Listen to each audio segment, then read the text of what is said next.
Hello, everybody.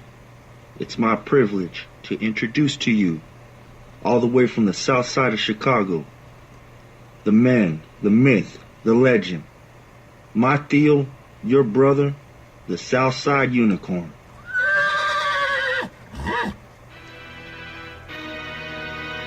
And what they're proposing, Romney wants to he said in the first 100 days, he's going to let the big banks once again write their own rules. Unchain Wall Street. They're going to put you all back in chains. Hey, that's right, it's me, Ken White, host of the Southside Unicorn Show. And for those of you who know the show, you can't say I put that up just because Biden is running for president. That has always been the opening bumper for this show because I love it so much. You know, it's something that just keeps giving every time you play it. It's so rich. So yeah, you know, I hope you all have been okay out there. I know you're like, you know, hey, it's been a minute since you dropped something down. Where you been? Well, you know, for right now, this doesn't pay all my bills, and I got other things I have to do. You want to hear more? Hook a brother up. You know how to drop a few dimes on me. You got my donating sites and whatnot. That would really help out a lot, and I'd really appreciate it. But, you know, I do this because I love what I do, and I love you. So it's going to happen one way or the other, but it will happen a whole lot more frequent if I get a little love and support. Click like, share it. Let people know what's up. Spread the word about the show. You know, if you can't donate some dollars, a quick like, join the fan club on Spreaker, because the more people that are there, who knows, somebody else will hook it up and say, okay, fine. So your participation is most appreciated and most desired. Let's get that started, you know, part in the show so that it can grow. But yeah, you know how I do it on the Southside Unicorn Show. I keep it real. I just talk to you, and you can talk to me, because I think on Wednesdays, we're going to be doing it on a format where you can actually join in if you want to. But until then, just go into any one of the links of the show and drop in your comments. You will hear back from me. You know that. And your input is most appreciated because you guys are so smart. It's nice to get your input because we can cause an idea, and then you all add that extra something to it. They say you judge yourself by who you associate yourself with. And when I look at my fans, my friends, the supporters of the show, my chest is stuck way out because I'm in good company. Okay, so where have you been, Kenny? Just handling business, living life. But, you know, sometimes I get shows, and I call it the download, you know. I get shows downloaded into me, and I have to do the show in the vein of which it was downloaded. And believe it or not, I've been watching the events that have been going on the past few months. This new year started with a bang. Let me tell you, Jussie Smollett kind of owned the scene for a minute, kind of almost messed up the party for all of us. But yeah, I was given a download for a show to do. And the way it was put into my spirit, man, I couldn't do another show until I did this show. And, you know, I'll own it because we all have to do some work in that. I mean, for those of you who are believers, for people to sit there and say, oh, I got it all together, I got my markers and my Bible's marked up, all good. Well, okay, that's nice.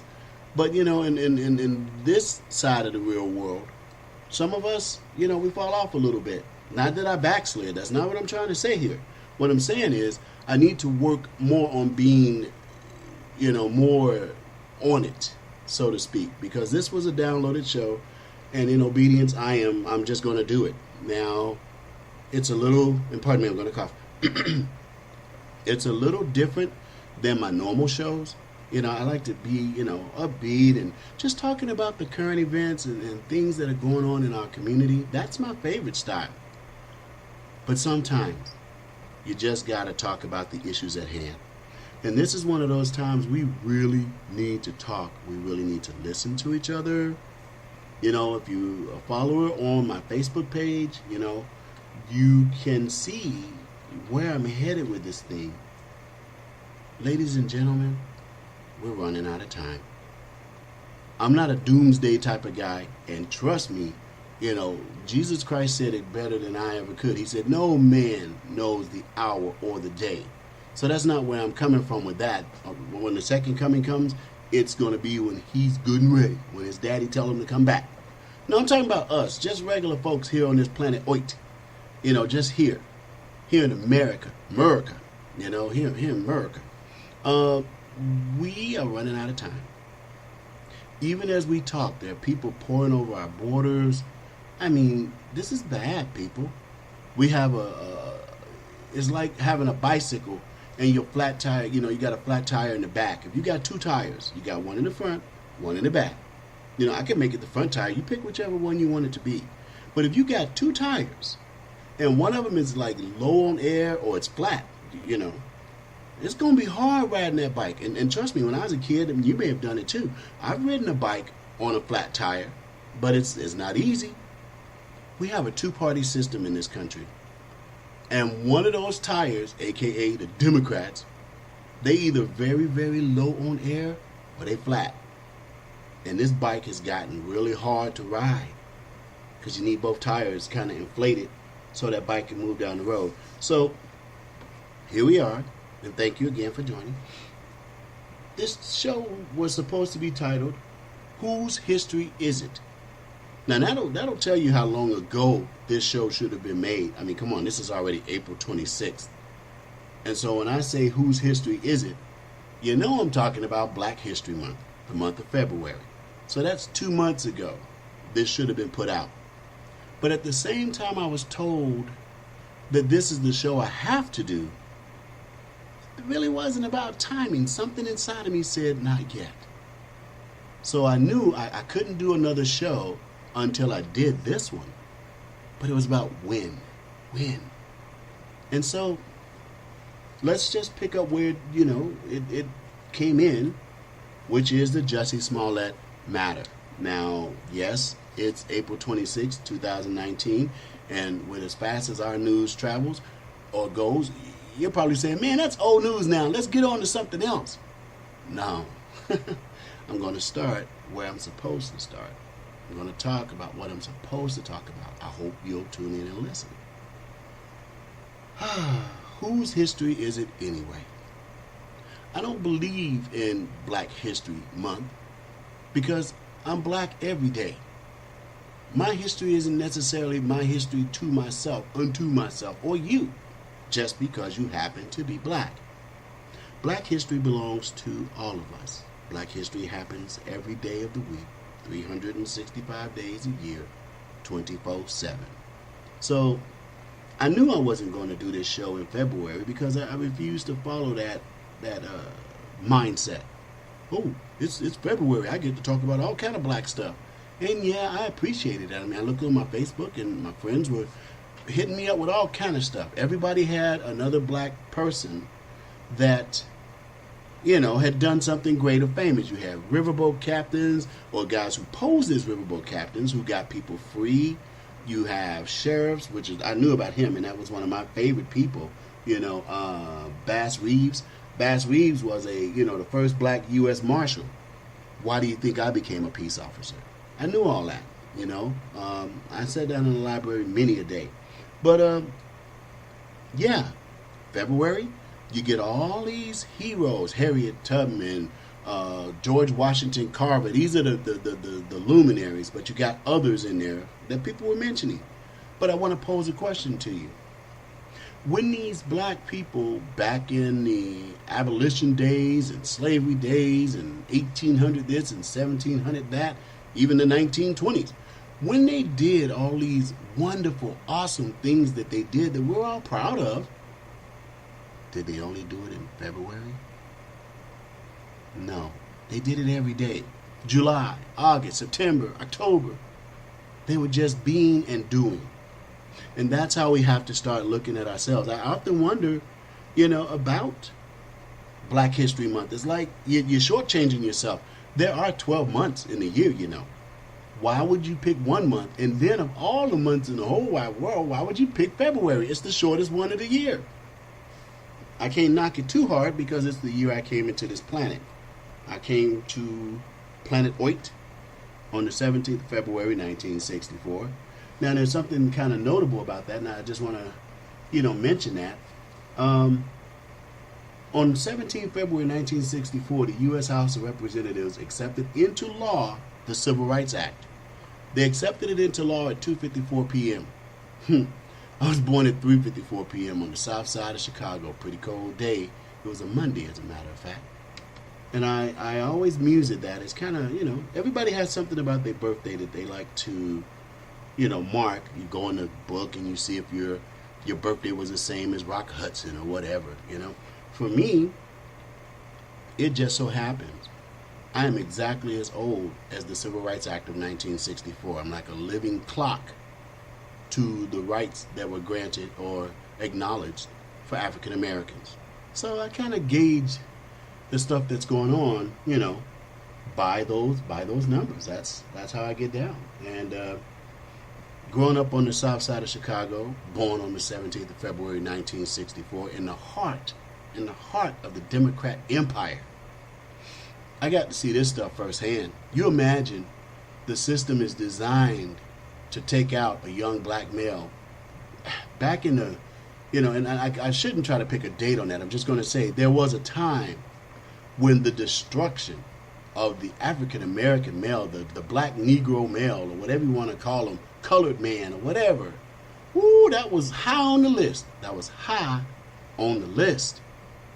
So you imagine growing up on the south side of Chicago as a young black boy, and the Chicago police officers in their blue and whites, not black and whites, light blue and white patrol cars, and they roll by, and they be mad dogging too. I mean, mad dogging. There's no, how you doing, young man, or, let us show you some magic tricks or whatever. No.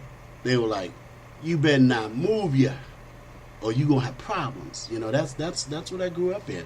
And so I kind of got it firsthand about what in the heck is going on, Sirens going off every day, all that stuff, gunshots, people screaming, 1 minute somebody's here and the next minute they ain't here no more. These are the things that I grew up with, okay? And these are the things we're going to talk about. We're going to push our way through from all of that to Jussie Smollett to what have you. The show is probably going to be a little bit longer than the average show. The average show is about an hour. You're probably listening to a 2-hour special. They won't happen very often, but they're going to happen, today. This one's going to be a little long because I'm not going to rush myself. I'm not going to miss anything. I really want to cover some topics with you. So we're going to do it this way. I hope you stay tuned because it's going to be a very interesting show. Thank you for listening.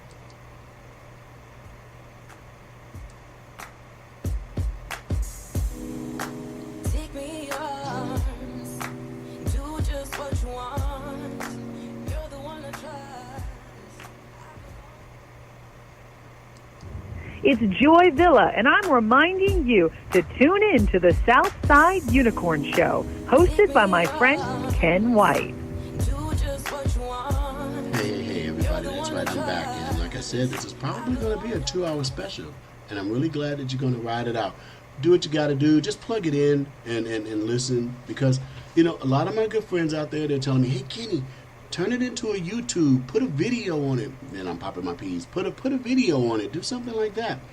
I'm not doing that, because to me, if I'm on YouTube or I'm on some type of video program, you're looking at me. Your hands are occupied or what have you. You got your phone in your hand at an angle and all this kind of stuff.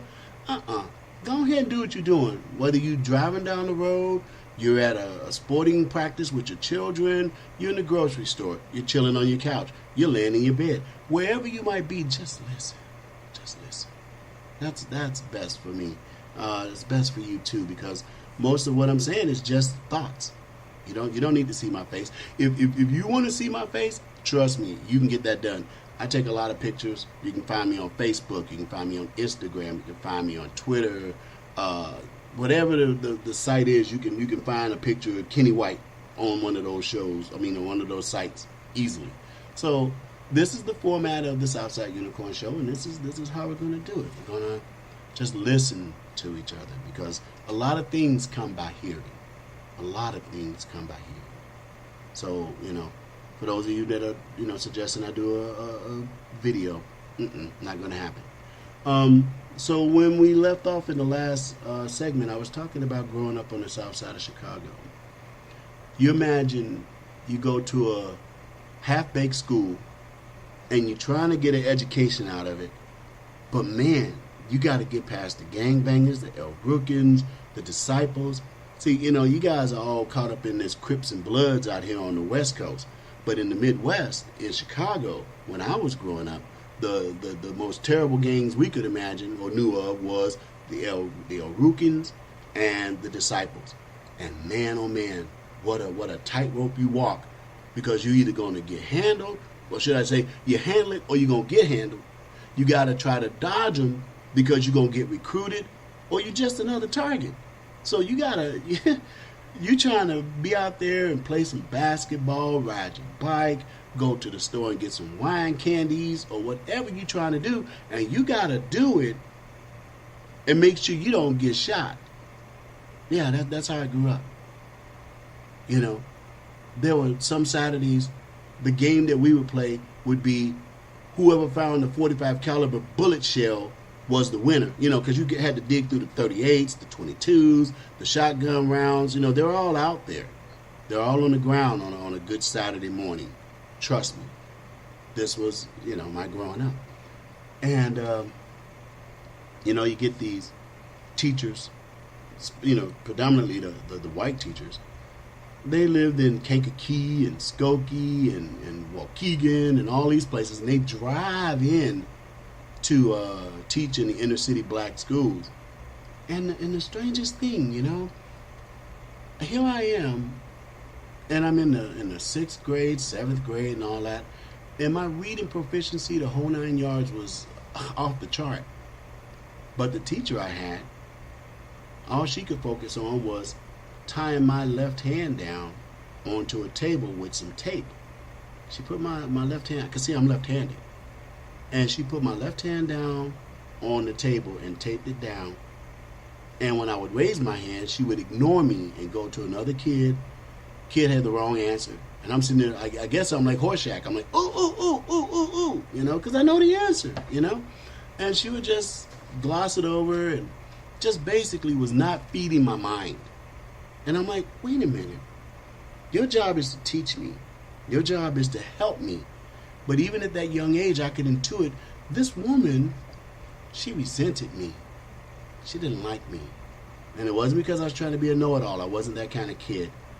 This woman wasn't feeling her brother at all. And I'm like, wow, what are you doing? So anyway, make a long story short, I go home and I'm talking to my mom, and not about school, because I really didn't care. I just, you have to learn how to let stuff slide. Because if you let this stuff stick to you, it'll drive you mad. So you have to learn to let it slide.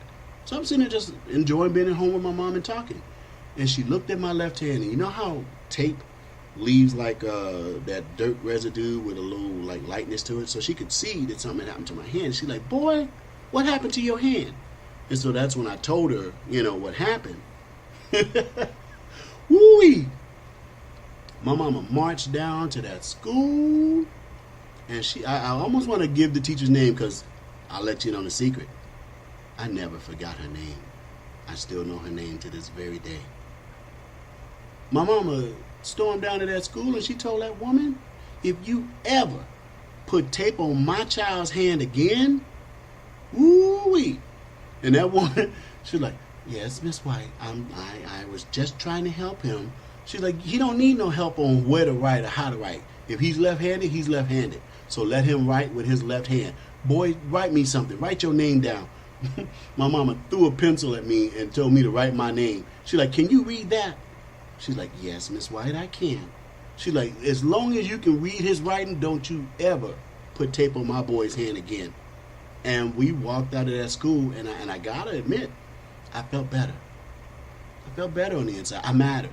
My mama made sure that I mattered, because I gotta tell you, even though I was at home watching my mama cook biscuits and couldn't wait to get to them, I felt something on the inside. And when my mama saw my hand and she reacted the way she did, When we got back home, them biscuits tasted a little bit better. Yes, they did. Yes, they did. And so I could go on and on about a lot of things. You know, my mother's brother, he was dating a white female in Blytheville, Arkansas, back in the 70s, low 70s, 1972 to be exact. And he was found dead on the side of the road.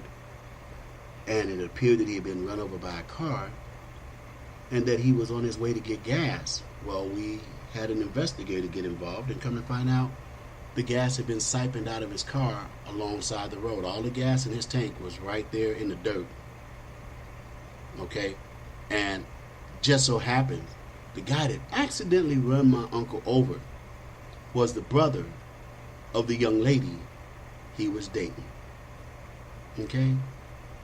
I'll never forget that night when the phone rang. The phone rang at 2:34 a.m. And my mama got me up out of bed. She said, "Boy, you answer that phone. That phone ain't ringing right." I'm like, what is she talking about? It's going ring, ring, ring, ring, ring, ring. But my mama said the phone wasn't ringing right, so you need to answer.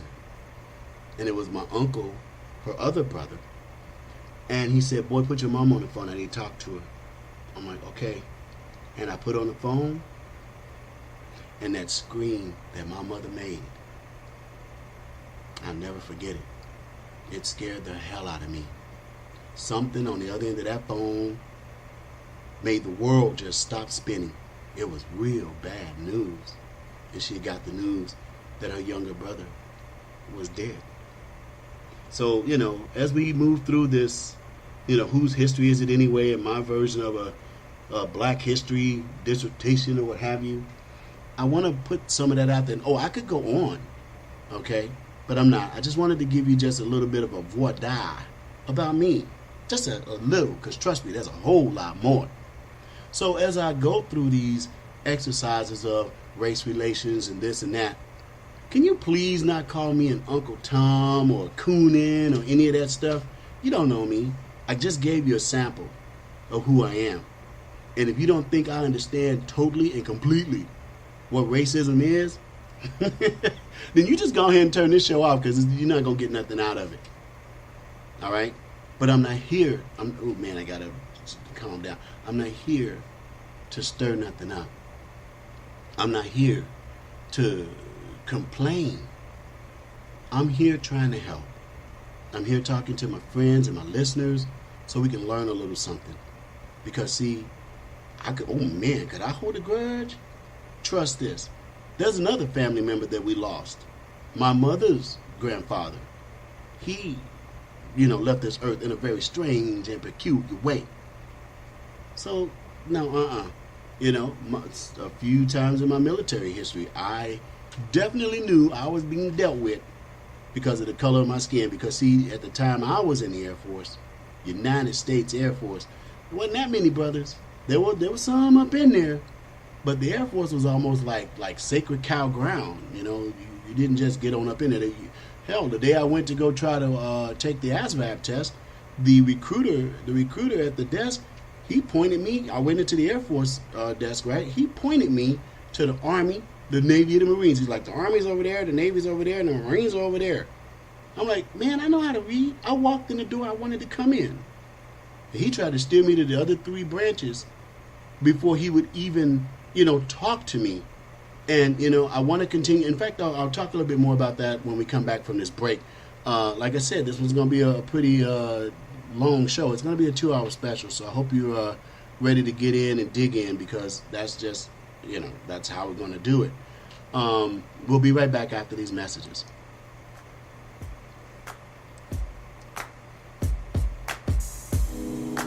Take me in your arms, do just what you want. You're the one I trust. It's Joy Villa, and I'm reminding you to tune in to the Southside Unicorn Show, hosted by my friend Ken White. Do just what you want. You're the one I trust. I belong. Hey, I'm back. Yeah, and when we left off on the last segment, I was talking to you about my attempt to join the United States Air Force. Well, okay, fine. I'm in the United States Air Force recruiting station right down there on Stony Island in Chicago. It was a cold, cold day. I won't go into how I ended up there. I'll do that on another show. This one's going to stay germane to some issues here.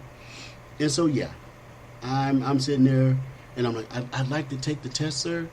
Because, see, I was done with high school at like 16. You know, I was done. And I'd already gotten into a fight for my life. I'd almost been beat to death by gang members because I would not join. And I made the mistake of putting my hands on one of them because he was trying to beat me up. You know, I might be half nerd, but I'm half homeboy too. I love that. I'm a hybrid. You know what I mean? So you're not going to just put your hands on me. Trust and know. I don't care if you win the fight. You ain't going to walk away. You'll limp away. You'll crawl away. But you ain't going to just put your hands on me for free. Ever. So, you know, I got into a fight with a gang member, and his gang came back, and they handled me. I'll get into that in a second. Let me finish the Air Force part for you real quick. So there I am in the Air Force recruiting station, and it's like 2 o'clock.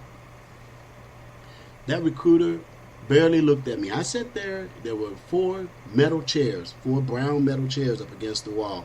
Nobody else in the whole building but me and him, and evidently one of his partners in another office to the back. And there's this curtain where they give you the magic test, the ASVAB test. I wanted to get back there behind that curtain so bad because that was my ticket, man. Looking at that curtain, I was like, man, I got to get back there and take that test because I got to get out of Chicago. I can't stay here no more. And 2 o'clock turned into 3 o'clock. 3 o'clock turned into 3:20. And it really kind of got me because, you know, a white family came in, the mom, the dad, and the son. You know, the son was about my age, right? And obviously had finished high school and everything. And the recruiter just jumped right up. Hi, how you doing? I guess you're here to join the Air Force, aren't you? You know. And he's all shaking the dad's hand and telling Mom, we're going to take good care of him. When you get him back, he's going to be a man, you know. And all this stuff, and they're, you know, Mom's got tears in her eyes, and Daddy's like, you know, yeah, I was at, you know, Okinawa, whoop, whoop, whoop. I'm like, wow, look at that, man, you know. And he took the young man from them, and where did he take him? He took him through those curtains, man. He took him through those curtains, you know, and handed him the book and the number 2 pencil, and told him to have at it, and he would be timed, right?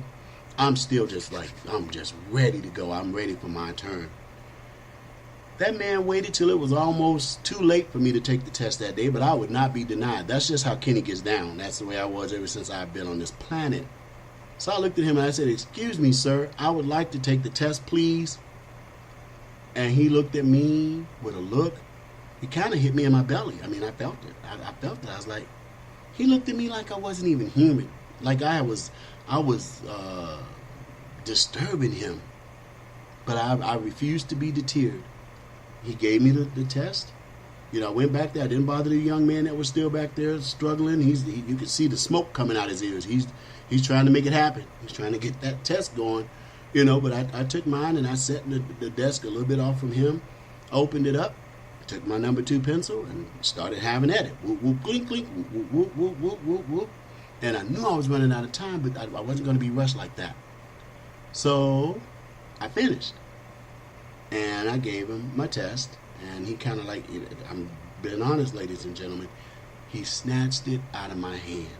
I mean, if he had pulled it any harder, I'd have got a paper cut. He just snatched it out my hand. And he went over there, and I guess used like this little machine alongside of it or whatever. It was like a stick, and he was, you know, counting it.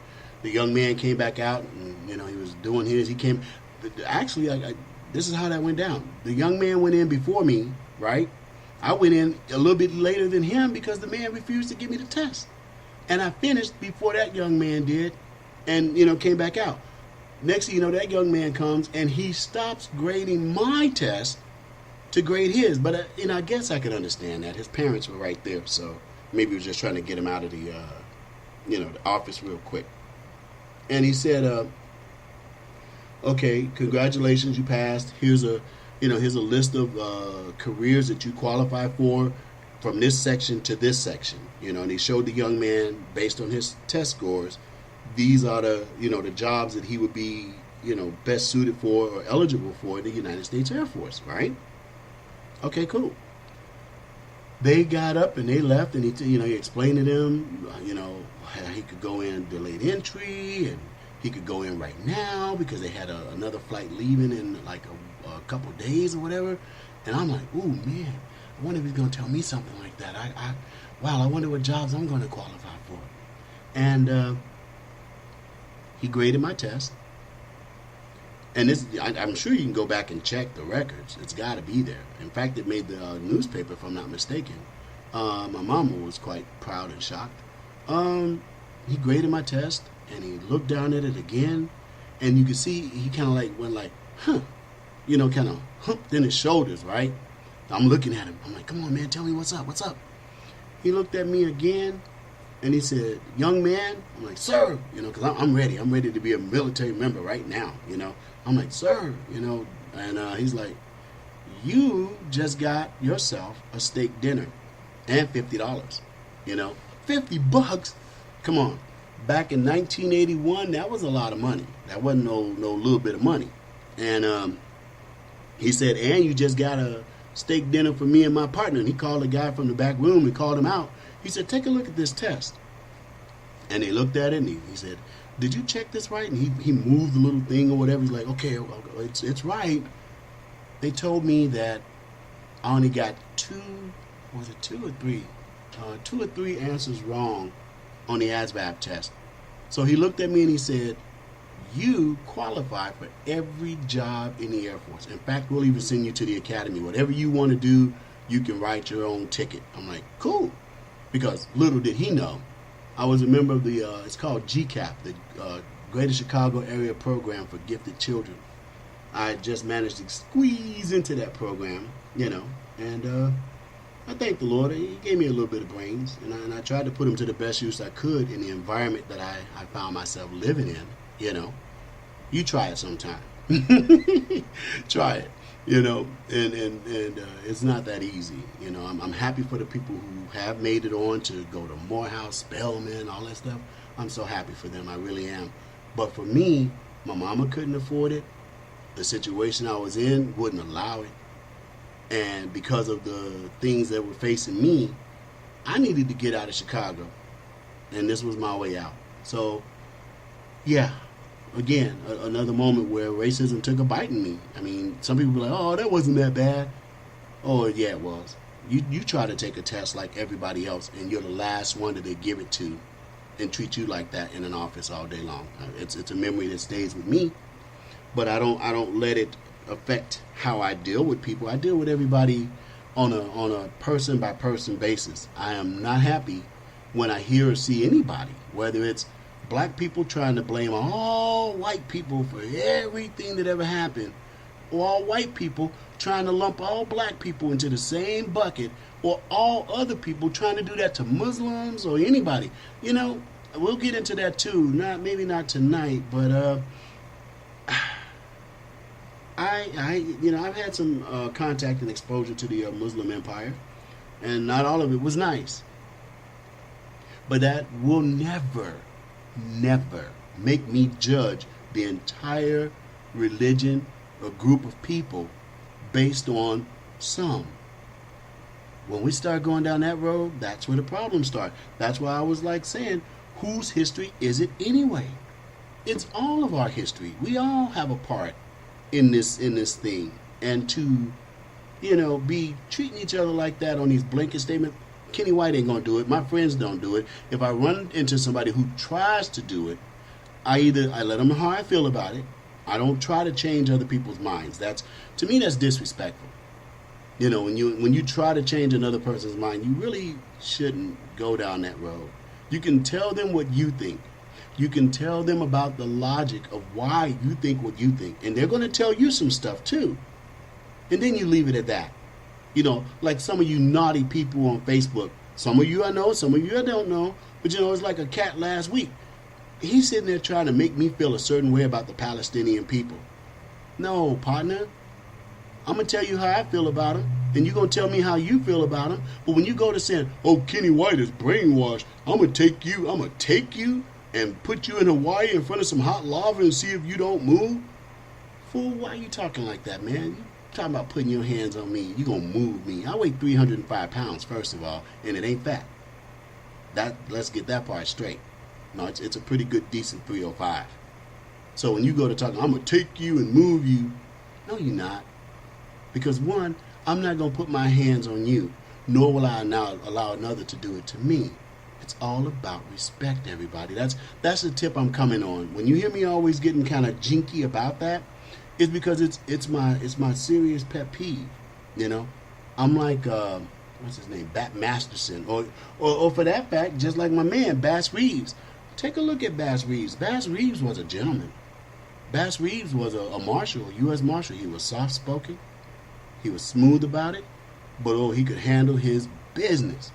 And, I kind of fashioned myself that same way. A bunch of characters and people that I know helped to make me who I am. So I kind of romanticize myself. I'm like a gentleman warrior type of guy. That's my style, or at least that's what I'm trying to achieve. I hope I am successful with it. So anyway, now I'm on my way into the Air Force, and that's good. I'm getting up out of Chicago. Because you see, before I left Chicago, 3 of my friends got murdered. 3 of them.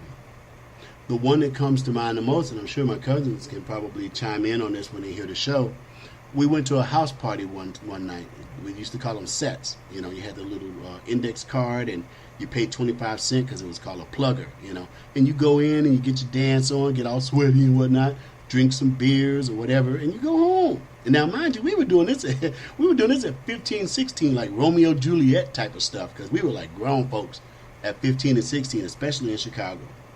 Well, the next morning, come to find out that one of my friends who had gotten into a fight at the house party, homeboy didn't take too well to it. Some people are afraid to get a little beat down, which is, another topic for another day.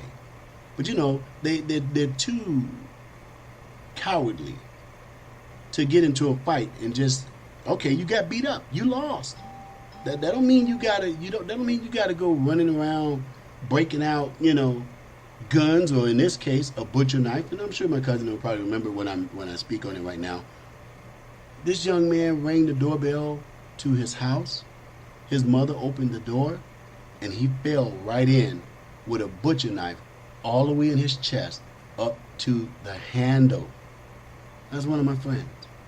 Yeah. People dying left and right, And so getting up out of Chicago was a mission for me. And I did. So now that's just a little voidie about me and what's going on, with me. Black History Month situation. You got people like, Carl Brashear. Carl Brashear was the first Navy diver, master diver, and I'm sure you've seen the movie about him and everything that Cuba Gooding Jr. played. Think about all these incredible black people who in incredible times did incredible things.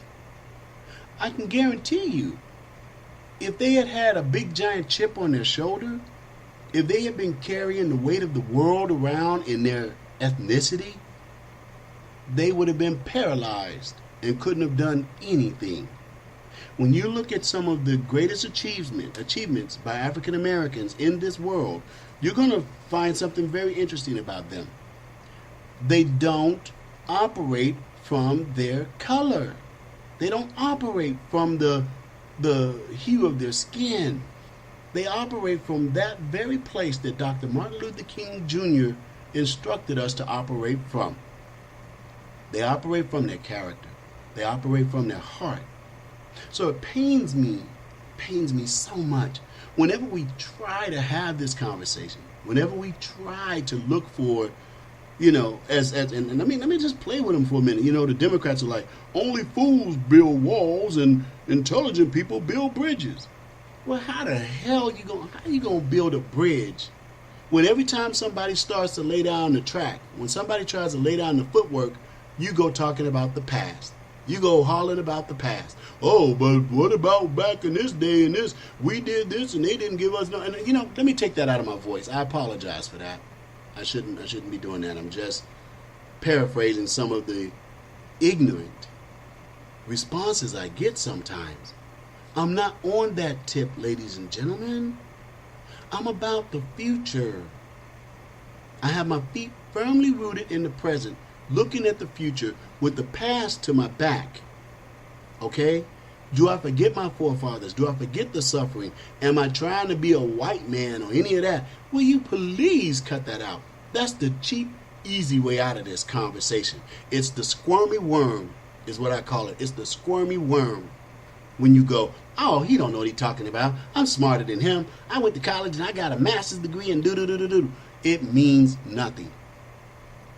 Because that's not what I'm talking about. I'm not talking about your education. I'm not talking about the fact that you can crack open a history book and know everything up in it. That means nothing about what I'm trying to do, what I'm talking about. I'm talking about us living together. I'm talking about us getting along together. And if you want to go in that history book and show me where the white man used to shoot buffalo out of a train, or where they did really bad on the Trail of Tears with the Indians, or how, the Black Wall Street happened, or how they did the Irish or the Chinese, or any of those things, we're not having the same conversation. My conversation is about tomorrow, not yesterday. So please, please hear me. Because in a minute, with your head turned back toward the past, you're going to run smack dead into a wall because you're not looking at where you're going. We can't do this much longer, ladies and gentlemen. This strife between black and white, Latino and Asian, and all of the different persuasions, we cannot continue to live like this. It's going to get bad. It's going to get real bad. And we have a responsibility to make sure that that does not happen.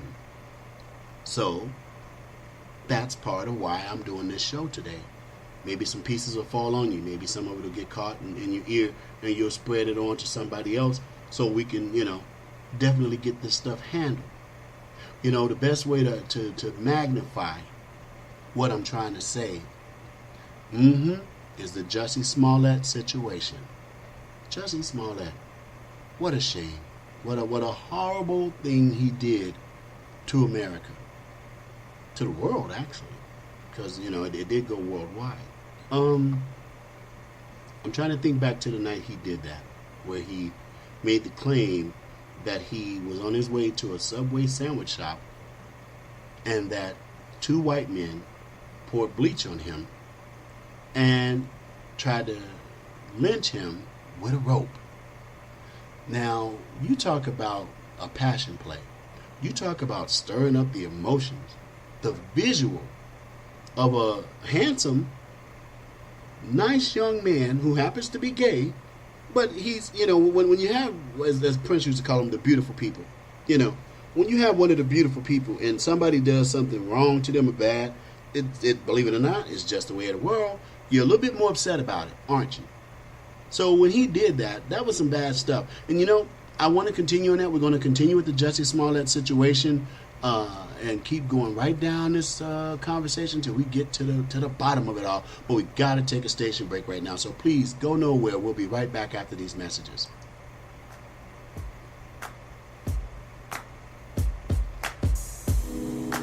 Take me in your arms.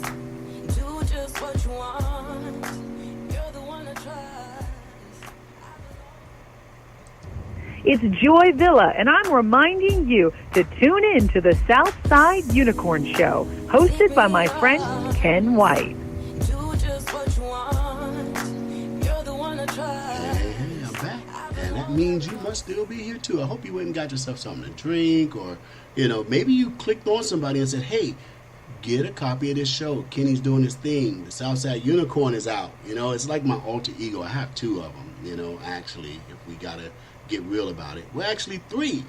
One of them, only my closest friends know what that third one is. But the two that I offer up to you all, just so you know, when you have homeboy, half nerd, you have alter egos. That's just one of those things. When it comes to my half homeboy side, you can find my alter ego, which is, Chi-Town Black. Now, you're like, Chi-Town Black? I never heard you say that before. You'll have to look for it. I'm not even going to try to tell you how to find it, but you'll find it sometimes. And unfortunately, that's the darker side of me. Some of the postings there and some of the things about it aren't necessarily the nicest. But it's where I allow myself to let those things out in me, you know. What was it, Janet Jackson? She had this name that she gave herself. Beyonce has a name. A couple cats I know have different alter egos too. It's one of those things where you just let stuff out. But this one, the one I love to share with my listeners and my friends and everybody, is the Southside Unicorn. You know, Southside Unicorn is the part of me that looks at both sides of the world. My upbringing in Chicago, my understanding about racial relations and strifes, firsthand, mind you. And my interactions with the other races and cultures in this world, because I've been around the planet Earth 5 times. I can, you know, meander my way through a couple languages pretty decent, you know. And I make the effort to learn other people's cultures. So, you know, I'm like a homogenous blend going on with that when it comes to the Southside Unicorn. So yeah, we're on Jussie Smollett. I know you came back to hear what was, you know, the rest of my take on this cat. Jussie Smollett said that he had been attacked by 2 white males, and that they had a rope and some bleach, and that they were trying to, you know, do a number on this young man. They were trying to do a number on him, and I immediately go check my Twitter. My Twitter handle is @KenWhite4444. The date escapes me when he actually made the claim, but I know that when he made that claim, I went onto his page and I pleaded with him, Mr. Smollett, Jussie Smollett, stop right now. Stop. You know you're lying. And you're going to pay for this lie. No, you're not going to pay for this lie. We're going to pay for this lie. Will you please retract this statement while there's time? And he, as we all know, he didn't do it. But I knew that moment that he was lying. I knew that moment that it could, you know, when that popped loose, it was to me like the Rodney King situation when you saw Reginald Denny getting pulled out of his truck. How many of us wanted to get in our car, and those of us who are alive and know what I'm talking about, how many of us wanted to get in our car and drive to LA and try to help Reginald Denny? You saw it on TV. You saw them pull him out of that truck. Those young men that were, you know, looting and rioting everywhere. You saw it. And you wanted to go help. Well, to me, listening to Jussie Smollett make that lie, it basically reminded me of the Rodney King riots, because that's all I could see happening. I'm like, boy, oh boy, did he just set the world on fire. Because how many black people now gonna go run around and lay hands on some white boys no matter where they find them?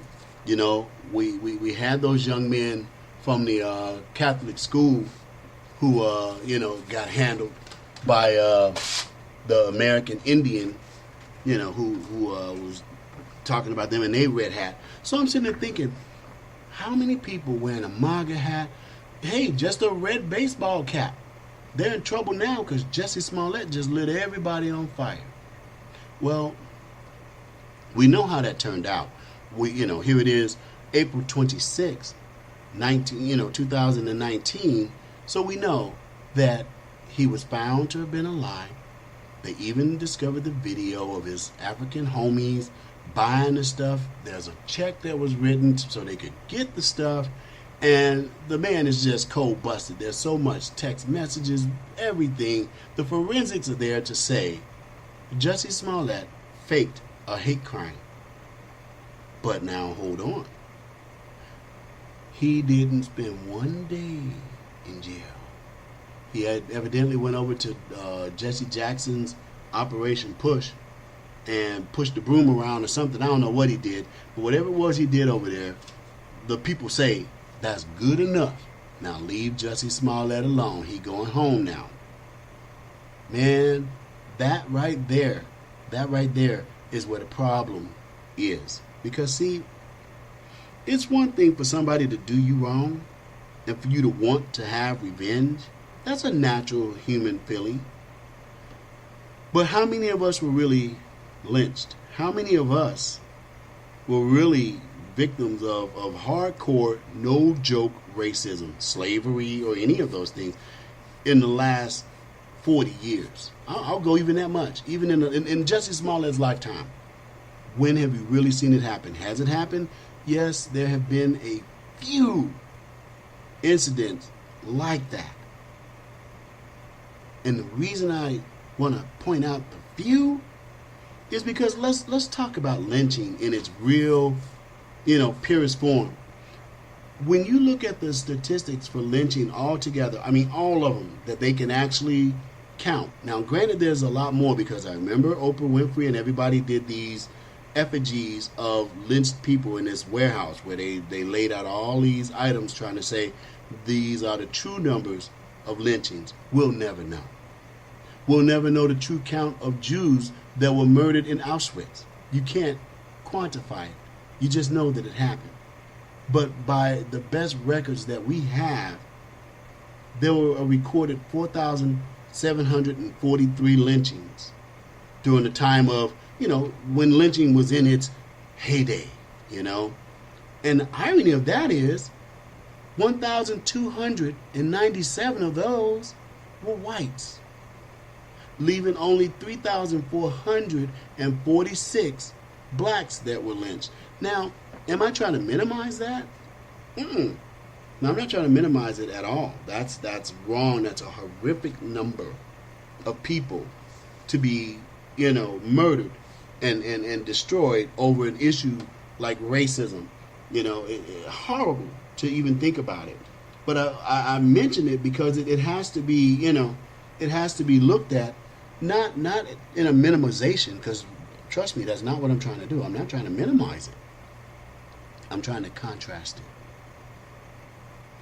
They say that in all the time of lynchings that they happen, you're looking at about 3,446, people of color whose lives were taken under this horrible ideal in a horrible way.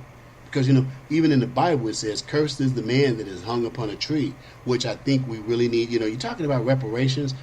We'll get into that a little bit later on in the show, but let me just posit this right here. If you want to atone for things, President Bill Clinton, he officially, as a government figure, apologized for racism, and that's good. Thank you very much. But yeah, that one part does strike me kind of hard, where it's even in the Bible, it says, cursed is the man that is hung upon a tree. Just like our Lord Jesus Christ, when you consider it, the cross was made of wood, so it's still kind of like a tree. I think that we need to get the pastors of the country, of the world, or whatever. Let's get all of the clergy together and let's do a prayer for those who were lynched. And let's bless them and seek the blessing of the Lord God, because their lives were taken totally unlawfully. They think that the Ten Commandments say thou shalt not kill. It kind of reads a little bit lengthier than that. Thou shalt not kill without cause. And lynchings are without cause. I mean, there's just no reason for that. So my contrast is this. And I personally think it's more than that. In fact, I know it's more than that because I was on the Lou Desmond and Company show. I used to guest host on his show a little while ago. And I did the research on African-American black-on-black crimes in America. And the numbers were staggering. I mean, you're talking 10,000 in this city, 12,000 in that city per year. So I'm going to take issue with these statistical numbers that I have. It came from Pete Paperhackless. Pete Paperhackless is the one who offered these numbers and the status. But he says that over the past 35 years in America, an estimated 324,000 blacks have been killed at the hands of fellow blacks, proving racist white cops are the least of their worries. Now, he put all that in italics and parentheses because it's kind of true. Sort of like lynching being the least of our worries. But in that contrast that I'm trying to talk to you about, Jussie Smollett faked a lynching. He faked it. And everybody was about 2 seconds away from burning down anything and everything, burning down everybody around him, getting ready to do that boot scoot and looting. That's what was getting ready to happen. Let's be honest here. It was going to bring back a talking point that, to be honest, Dinesh D'Souza destroyed the race card. He had a movie that came out called Death of a Nation, the movie. deathofanationthemovie.com. Dinesh and I happened to be at the red carpet in 2 cities on that. It was a great event both times, and thank you for having me. Thank you, Joy, for the ticket. It was a great event. But that movie destroyed the race card because, hello, the race card is not in the pocket of Republicans. The race card is not in the pocket of believers and conservatives. That card is in the pocket of Democrats. So here all of a sudden we get all these calls on black people and Jussie Smollett, who was ordered, mind you, to do what he did. And now, voila, because somebody tried to school me on the proper spelling of the euphemism voila. It's V-O-I-L-A. So, big deal. Here he is, faking, lynchings and all that, and about to set the world on fire. And I think about that. I'm like, here we are at one of the most enlightened times of humanity. We have technology. Our medicine is better. The lifespan of the average human being is much longer than it used to be. That is, unless you're black. That is, unless you're a male. That is, like Nipsey Hussle, 33 years old, and he's gone. With a life expectancy on this planet ranging far, far into the high 80s. Look at Biden. Biden's almost 79 years old. Bill Cosby's still around. O.J. Simpson's still around. And yet we keep losing all these young men to black-on-black, violence. And for Jussie Smollett to try to use the specter of racism was just mind-boggling to me. It was soul-breaking. I think back to Billie Holiday. I don't know if many of you know who she is, but she was a jazz singer, if that's what you want to call her, back in the Prohibition days. Her name was Billie Holiday. Billie Holiday used to hit the it's a tongue twister to me, pork chop circuit, or sometimes the chitlin circuit, right? And that's where black performers used to go around to the speakeasies and all of that, and they would perform. Well, one time, and maybe more than once, but I know it was a very striking time for her, where she actually went into the Deep South. Deep South. I mean, think about it, that you have to even know geography mentioned as the Deep South. What's so deep about it? What's going on over there? Well, she went. And what did she see? She saw a lynched body in a tree. A real live, no joke, bona fide, dyed in the wool lynching. She saw that. This artist, this performer, this beautiful souled woman, she saw that. And because of it, she made a song. A song that's really not allowed to be played. A lot of stations won't play it. They won't touch it with a 10-foot pole. I'm going to play it. I'm going to play that in a couple other songs that are kind of on a bit of a racial tangent, because we need to understand this. I want you, because I'm going to play it, and I want you to listen to it. Okay, it's not very long, but it's a song that was made by a woman named Billie Holiday. And it's, how artists, they sometimes make songs based on their life experiences. Like, when it comes to hip-hop, they're like, hip-hop is about lifestyle. It's about the lifestyle. Well, I guess for the 1930s, 1940s, this was the lifestyle for Billie Holiday, because she made a song about it, because it impacted her. And I'm going to share it with you, but you know how it goes. I keep trying to tell you guys, this show needs a little support. Dig in your pockets, do something.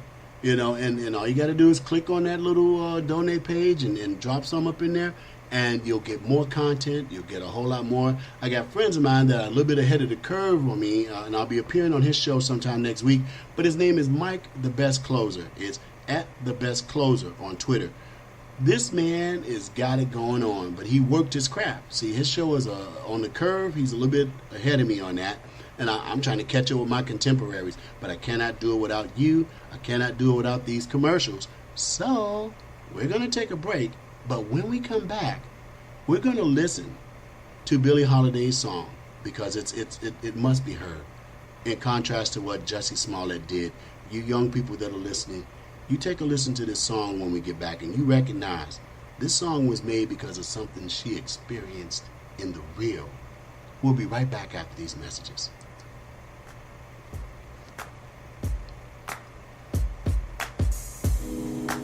Take me in your arms.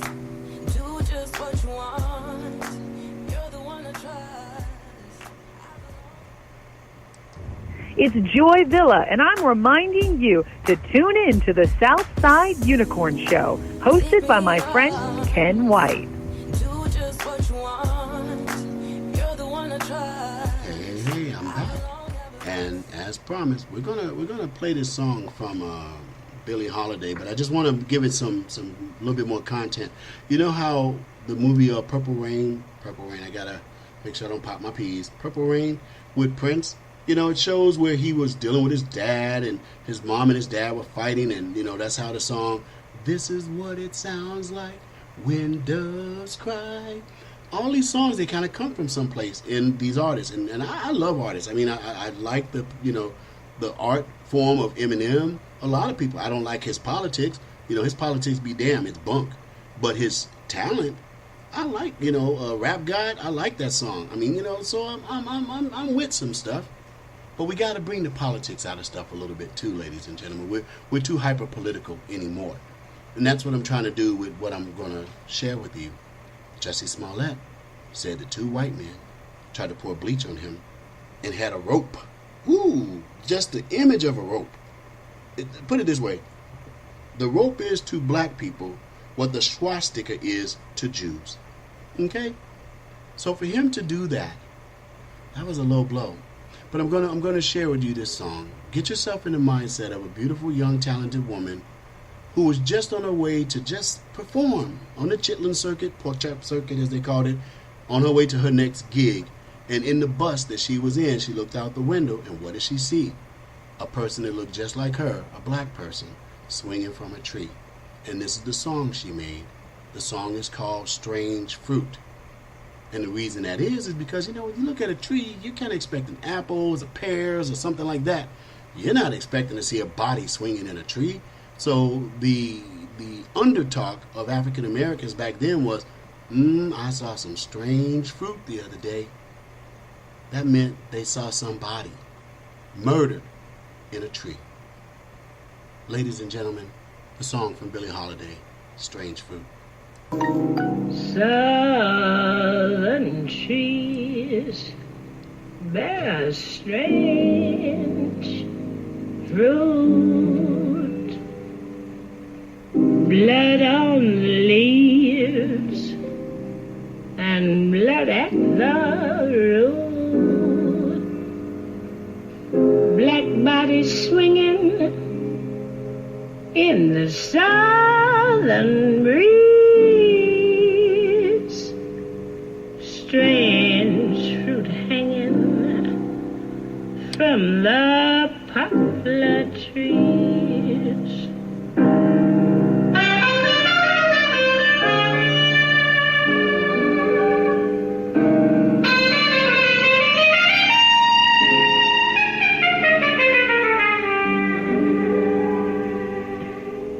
Pastoral scene of the gallant South, the bulging eyes and the twisted mouth, scent of magnolia, sweet and fresh. Then the sudden smell of burning flesh. Here's a fruit for the crows to pluck, for the rain to gather, for the wind to suck, for the sun to rot, for the tree to drop.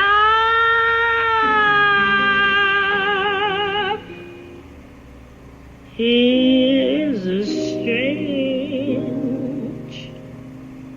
and bitter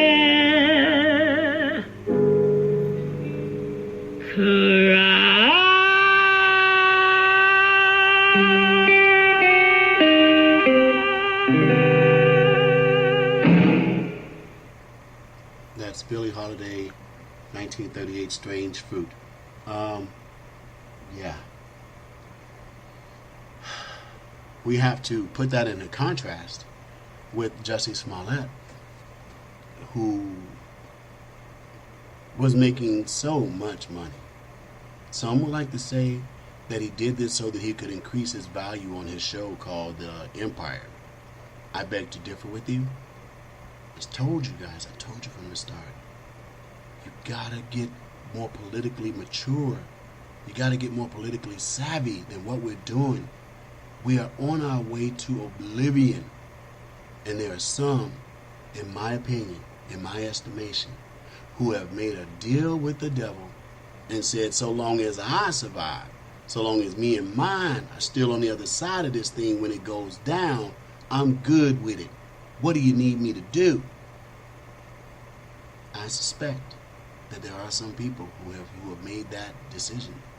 Because I told you, within 24 hours of Jussie Smollett making his claim, he was ordered to do it. He was told to do it.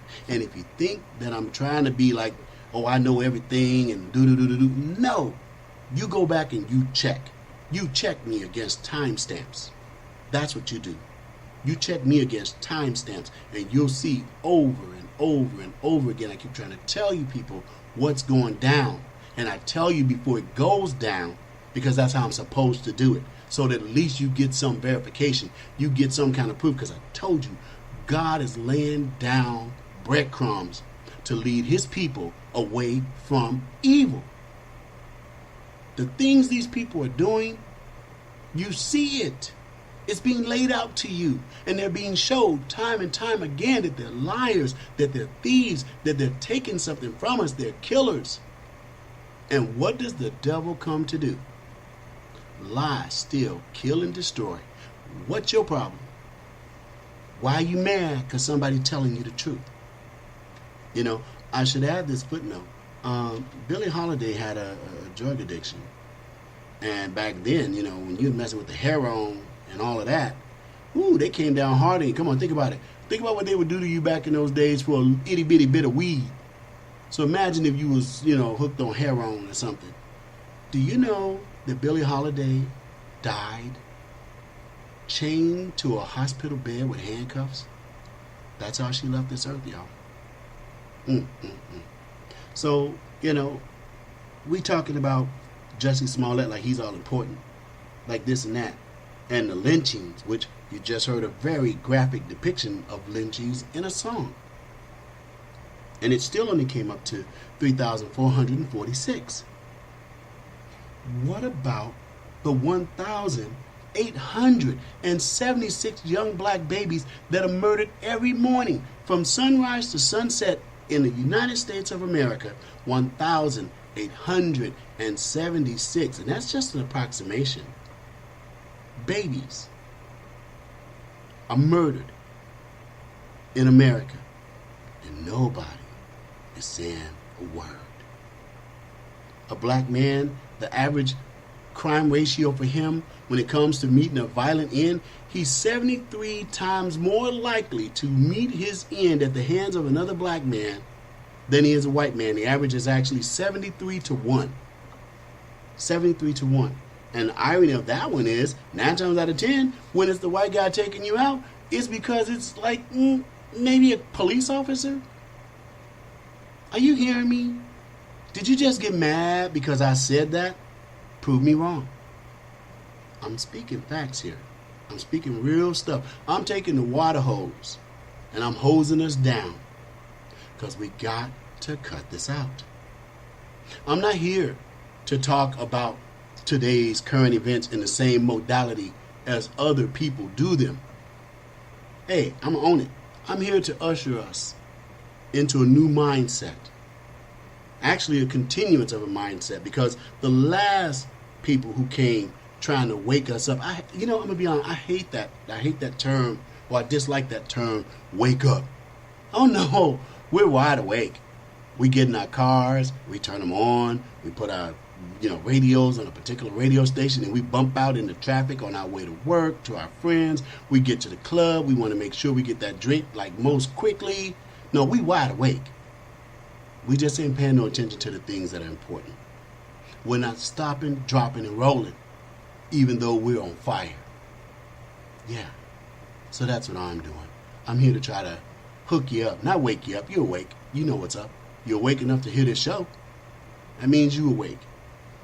Now, when you talk about that, you got over 2,000 babies a day taking a hike. You got, thousands of brothers leaving every weekend. Whoo, come on. Even Easter weekend, and I knew it. I told my cousin on Facebook. He's sitting there trying to come at me about some stuff I was saying, right? And I said, Cuzzo, check this out.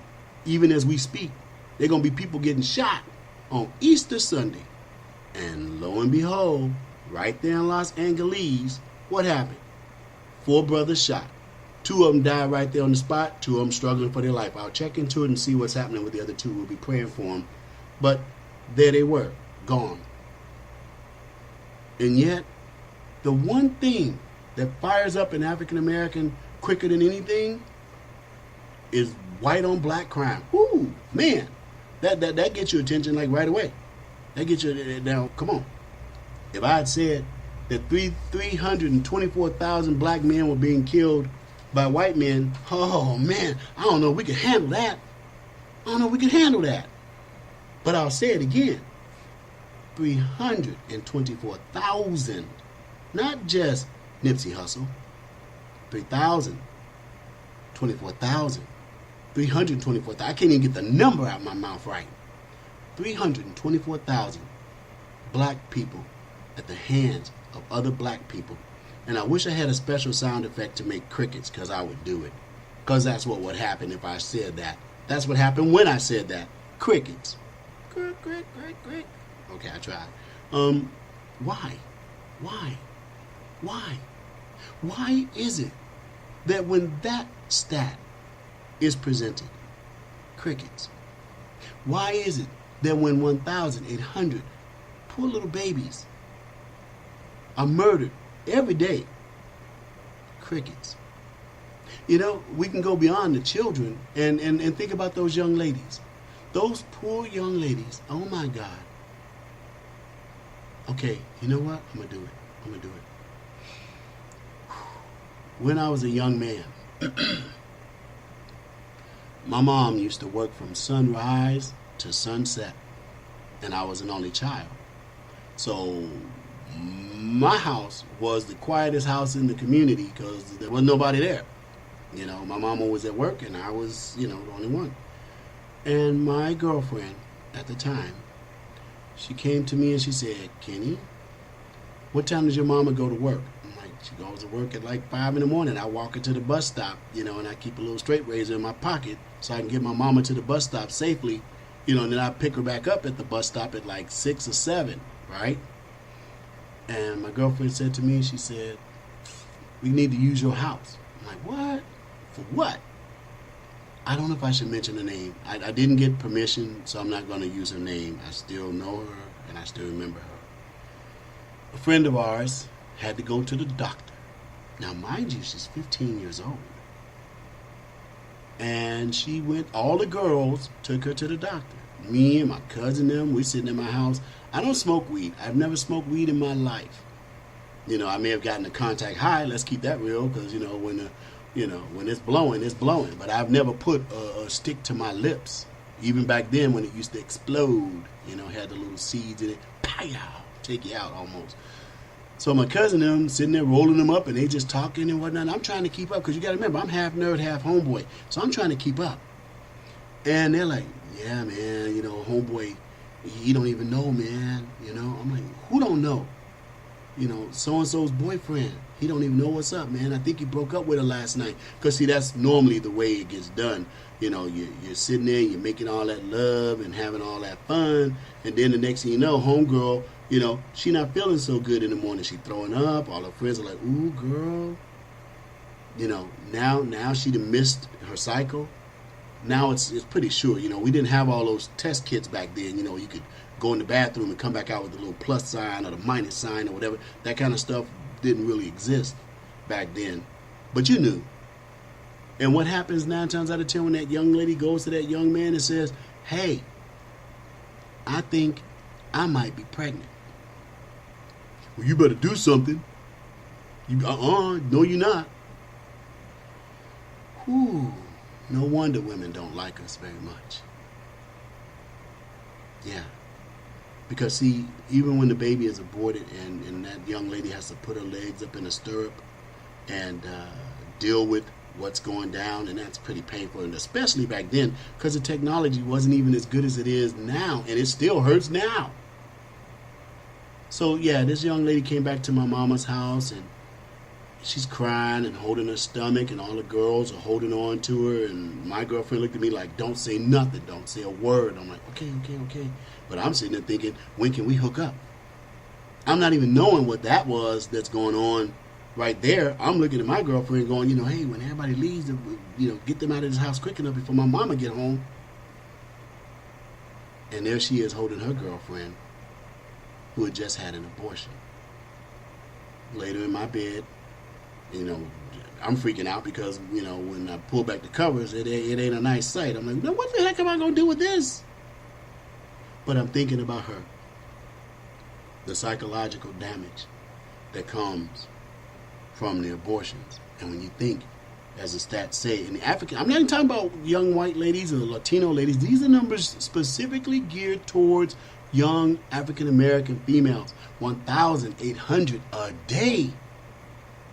Babies gone, souls wrecked. Because see, there's a mental damage that happens to the young person that endures an abortion.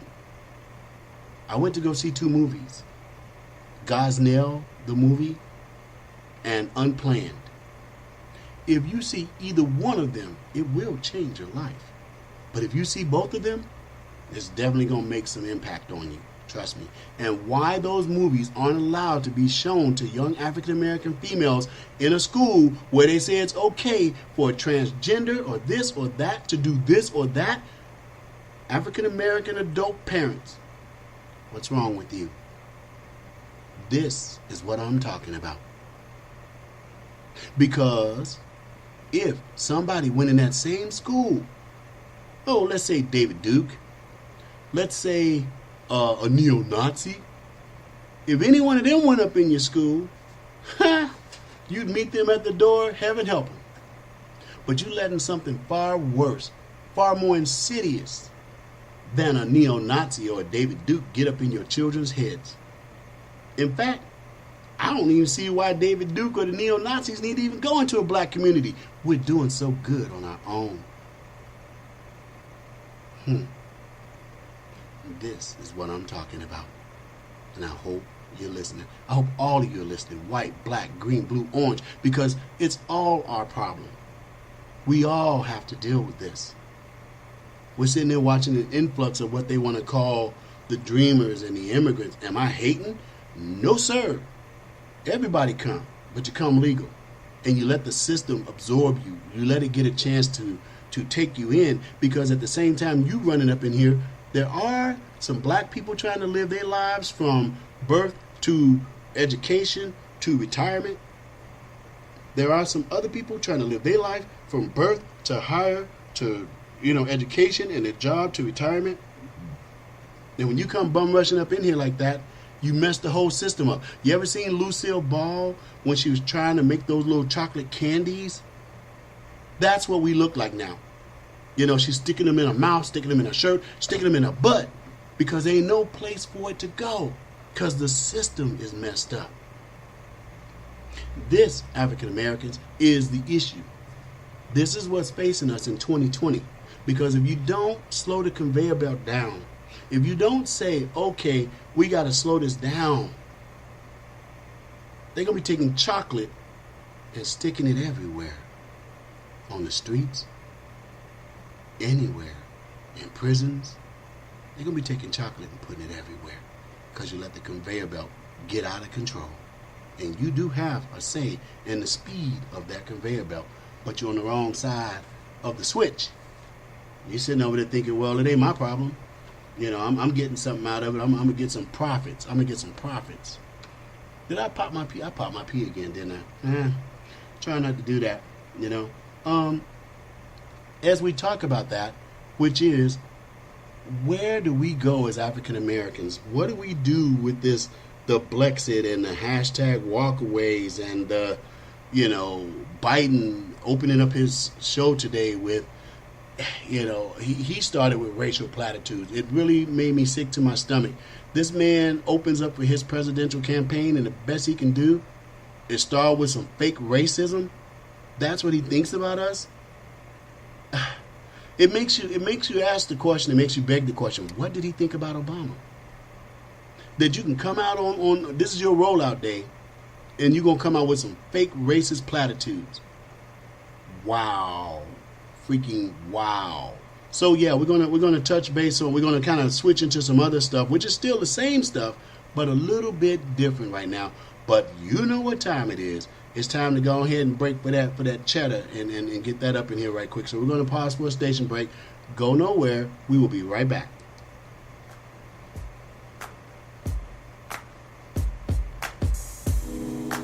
Take me in your arms, do just what you want.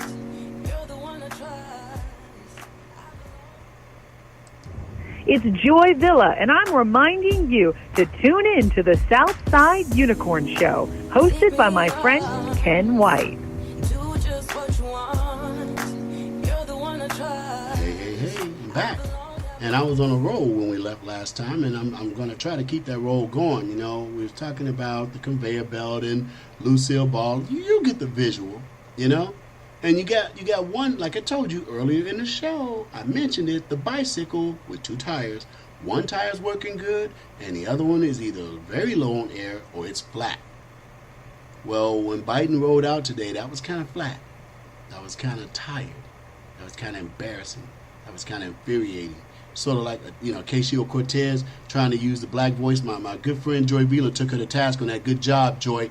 Nice way to take it back to him. She gonna sit there and try to come up with some, like she ghetto fabulous and whatnot. That stuff is insulting. What is she, like the new Hillary or something? You know, I ain't nowhere near as tired. If Hillary had said that in front of me, I'm getting up and I'm leaving. But first of all, let's be honest. I would never sit in any place where Hillary was about to open her mouth. Not happening. I know who she is.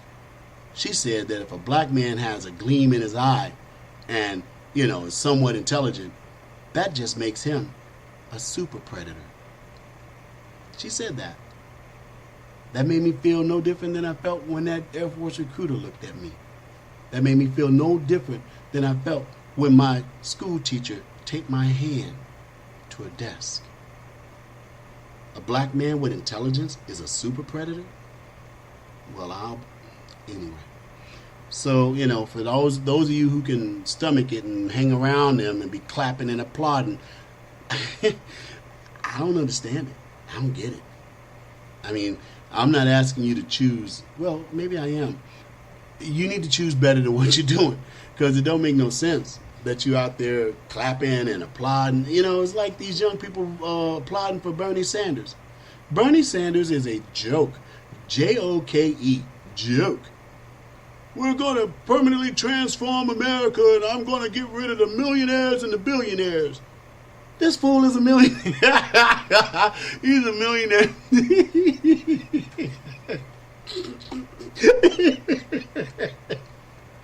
He's a millionaire himself. And you guys are sitting here letting him get away with it. I got to stop popping my peas. I'm losing it right here. I'm sorry.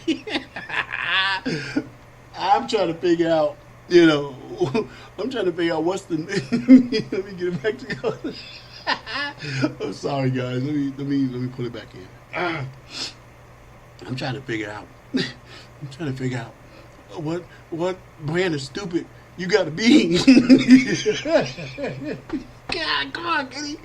What brand of stupid do you have to be to have an old Jewish guy slamming Jews, an old millionaire slamming millionaires, and telling you that you got to get ready for global warming and all of that stuff, and you out there clapping and cheering for him?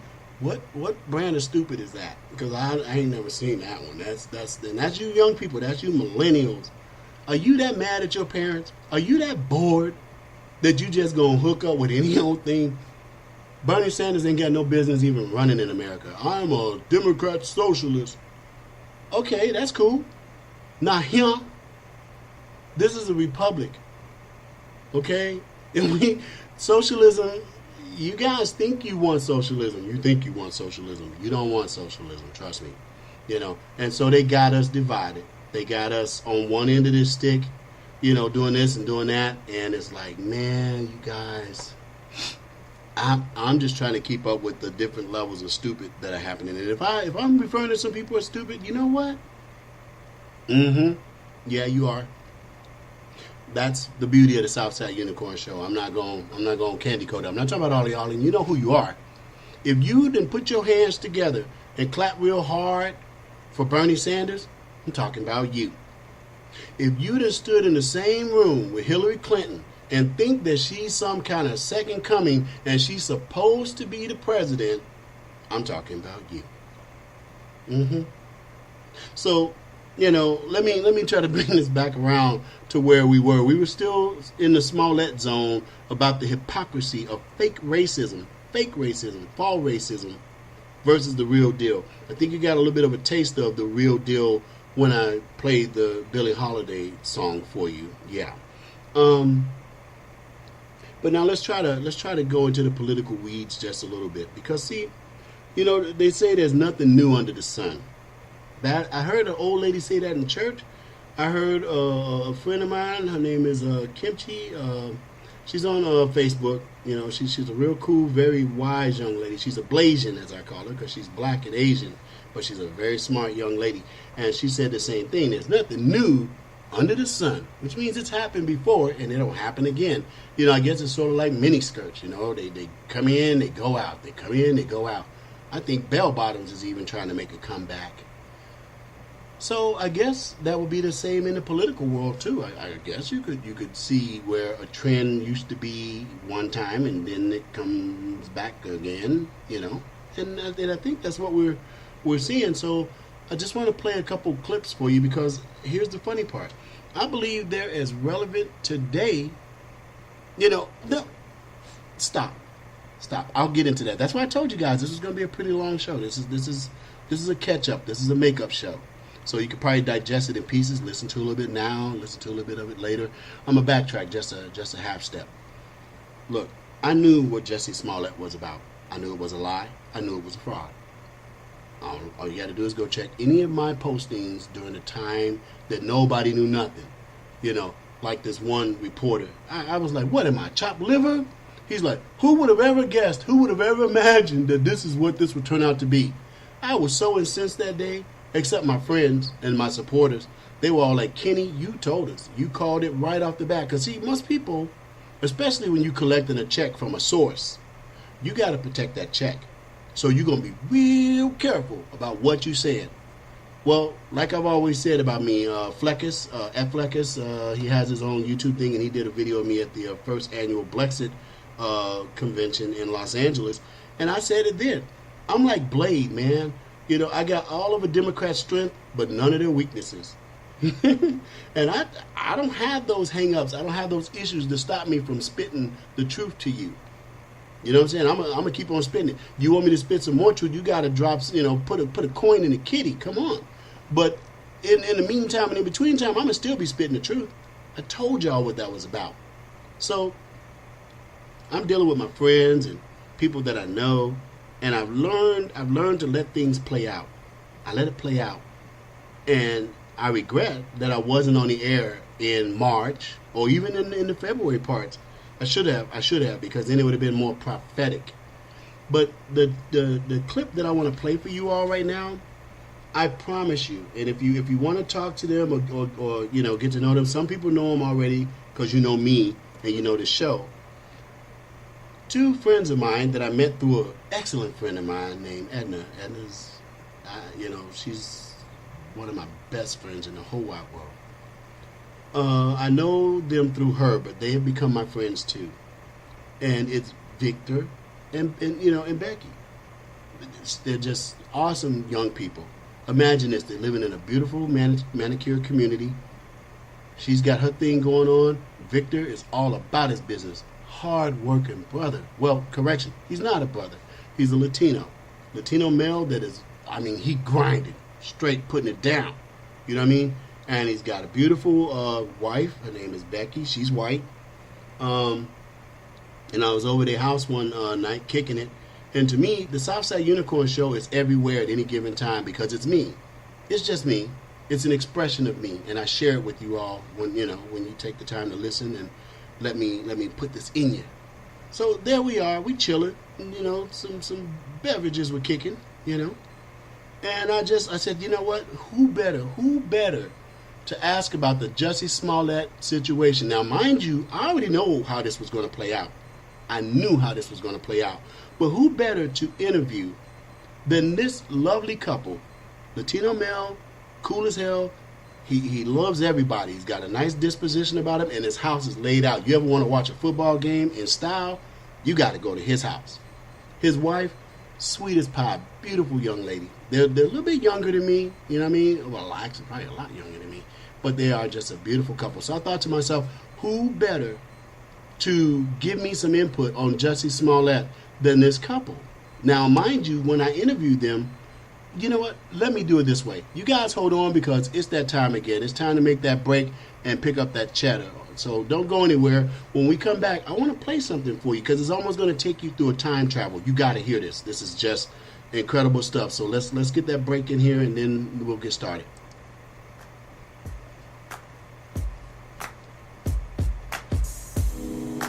Take me in your arms, do just what you want. You're the one I trust. It's Joy Villa, and I'm reminding you to tune in to the Southside Unicorn Show, hosted by my friend Ken White. Do just what you want.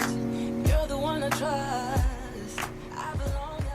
I hope you stayed around because I'm on a roll now. I'm getting my legs underneath me. You're probably getting your legs underneath you because we're really digging into it. I hope you got yourself someplace comfortable where you could just sit down and dig into this. And if you really like this show, please share it. Let other people get a taste of it. Let's get this down and everybody click it, click like, share, do all of that. Donate. Hey, donate. That's a good idea. Do that. And we're still on Jussie Smollett a little bit. And really, it's not Jussie Smollett. It's the mindset. He's just the perfect vehicle to express it. Fake lynchings and all that stuff when people out there dealing with the real stuff. So, mind you, I've learned to keep my peace. I can see things as they unfold, but I'm quiet anymore, and I just let the world open up the way it should. I'm not going to try to always get out front. Now, what I have learned, and that's from another good friend of mine, an incredibly intelligent man, Mason Weaver. Mason Weaver told me, and I'm gonna follow his advice on that. He said, Kenny, in the future, just write it down. Put it somewhere and keep the record of it because it'll be digitally stamped. And then when it comes to pass, when it starts to happen, bust it loose on people and let them see what's really going on with you. Because he's heard me say some things and boom, there they were. So this clip that I'm going to play for you, this clip was made in Victor and Becky's home.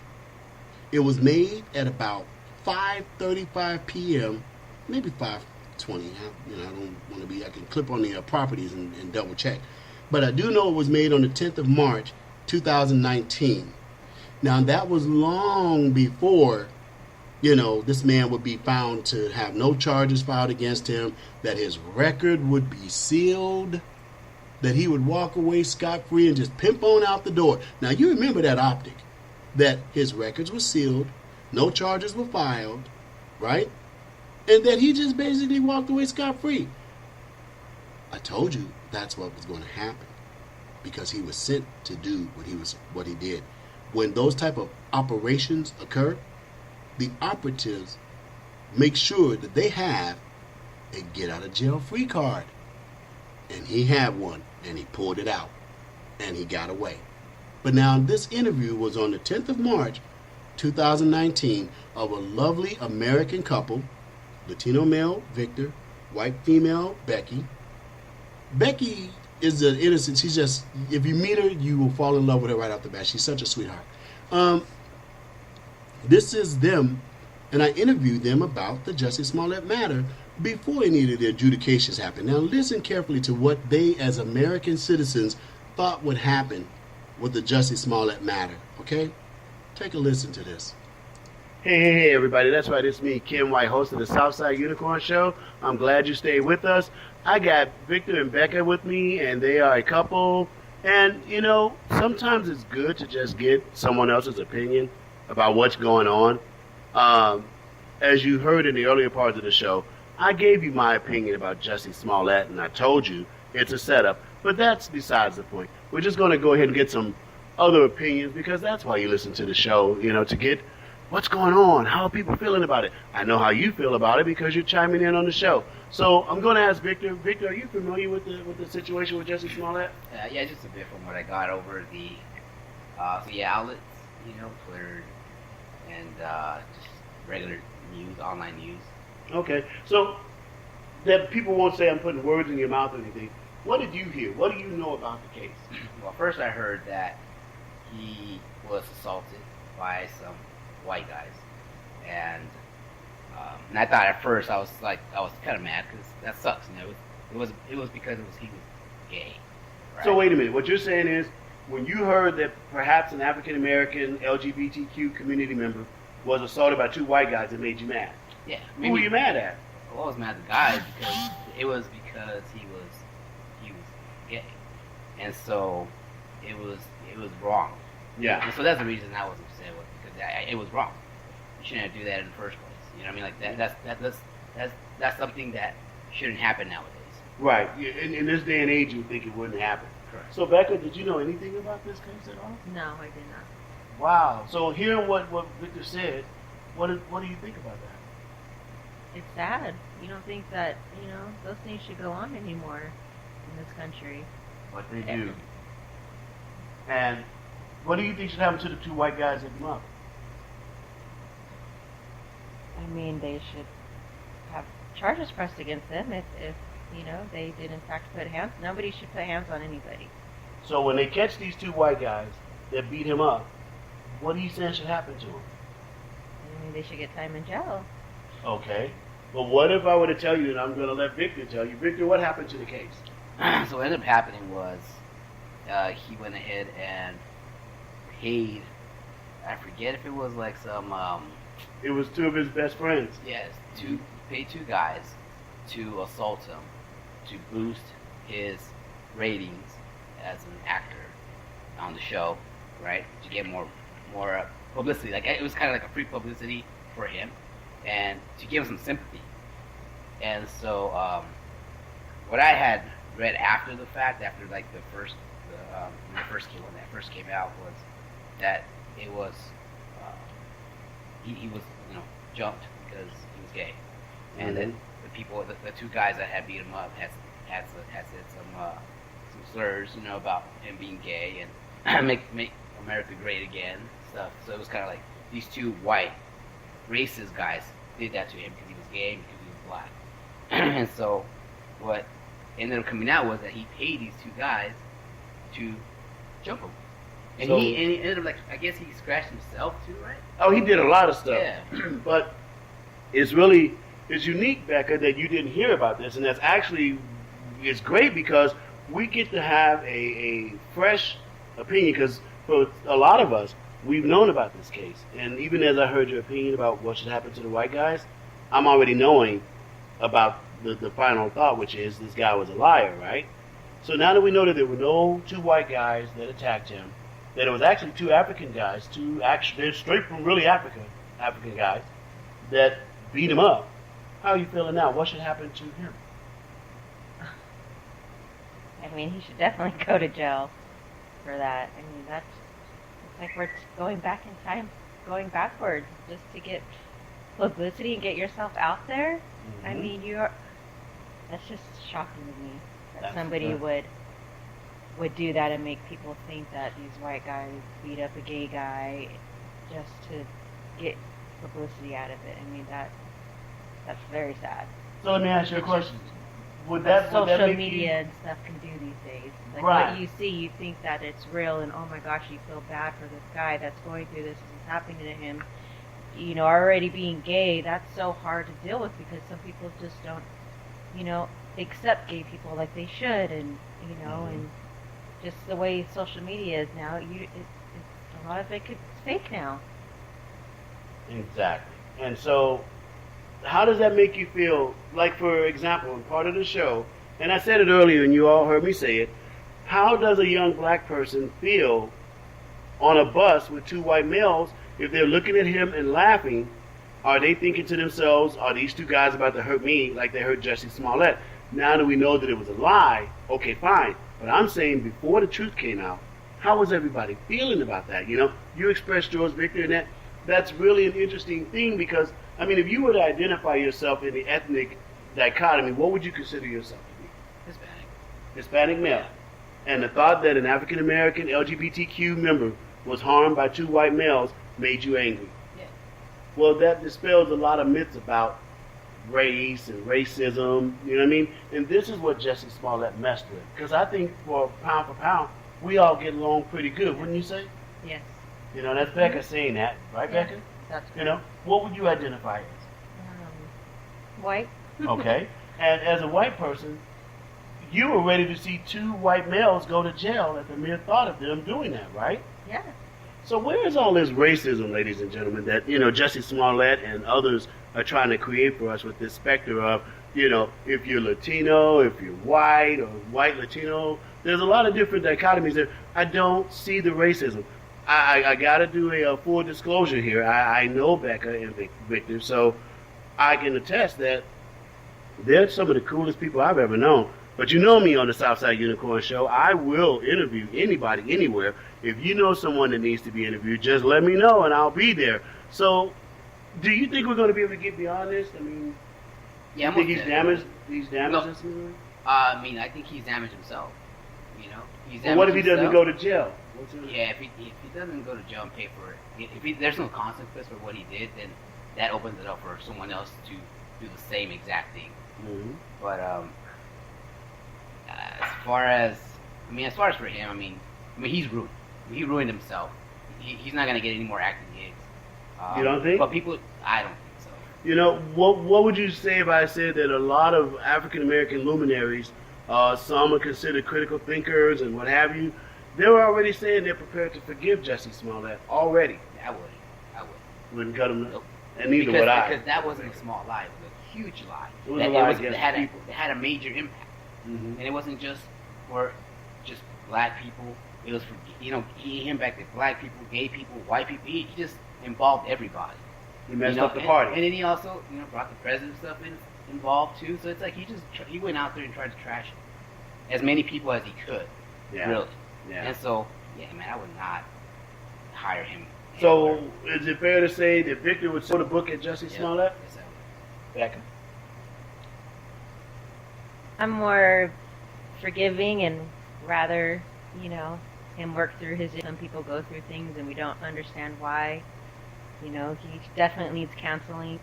I would, you know, would recommend him going to counseling, talking about it, speaking about it. Maybe he'll learn something from this, and maybe he can talk about why did he do this? How did it affect him? And, you know, was it worth it? It wasn't worth it doing that. Maybe he can learn from it. What if he I did it still on purpose? think that he should get punished for it. Sure. Okay, so ready, watch this. On a scale of 1 to 5, 5 being the worst punishment possible, where are you at? Maybe 2 years in jail. No. Like jail or? No. From 1 to 5, 5 being the highest.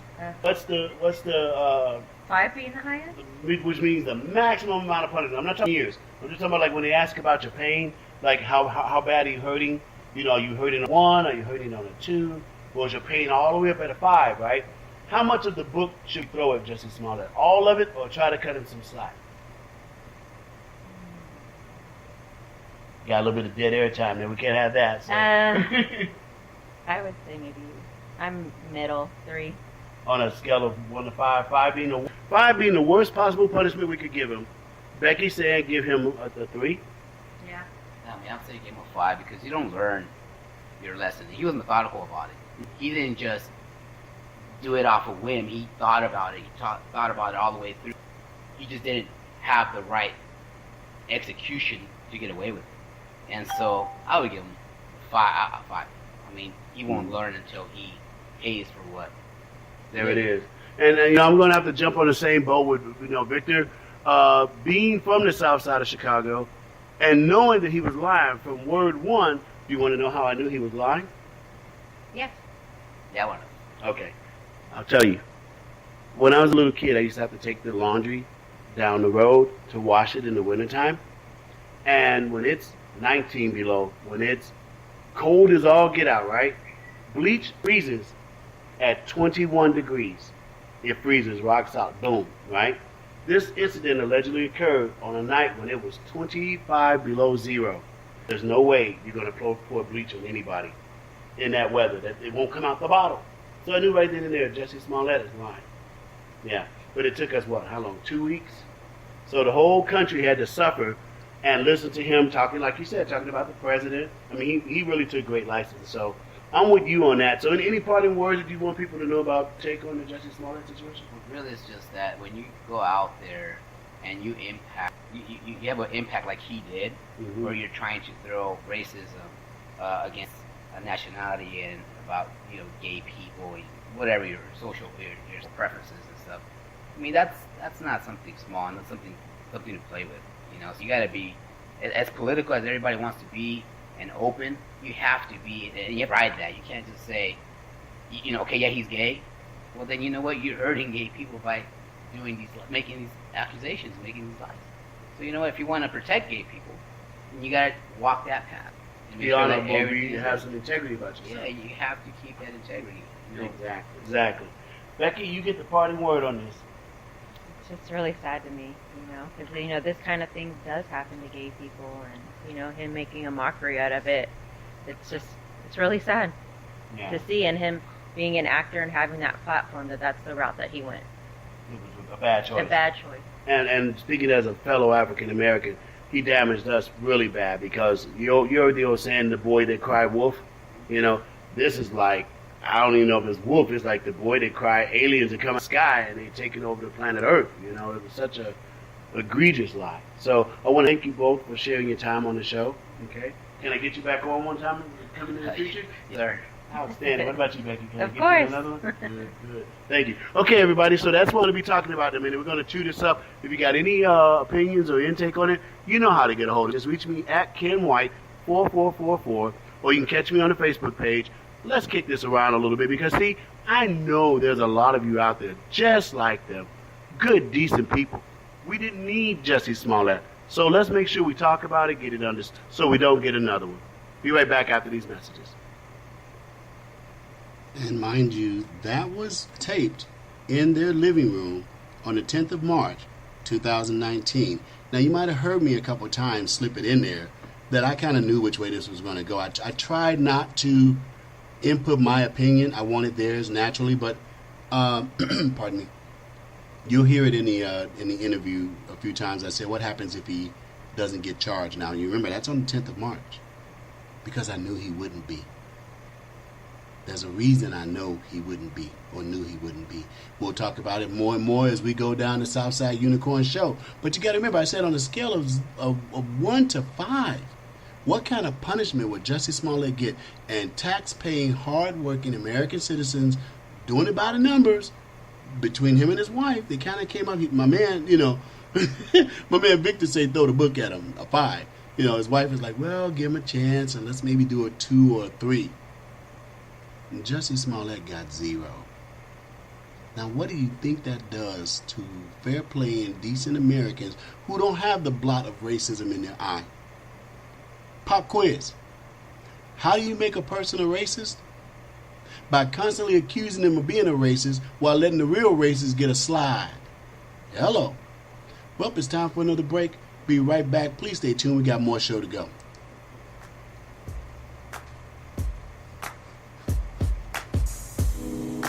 Take me in your arms.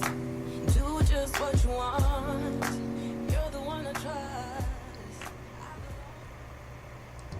It's Joy Villa, and I'm reminding you to tune in to the Southside Unicorn Show, hosted by my friend Ken White. Do just what you want. You're the one I trust. I belong.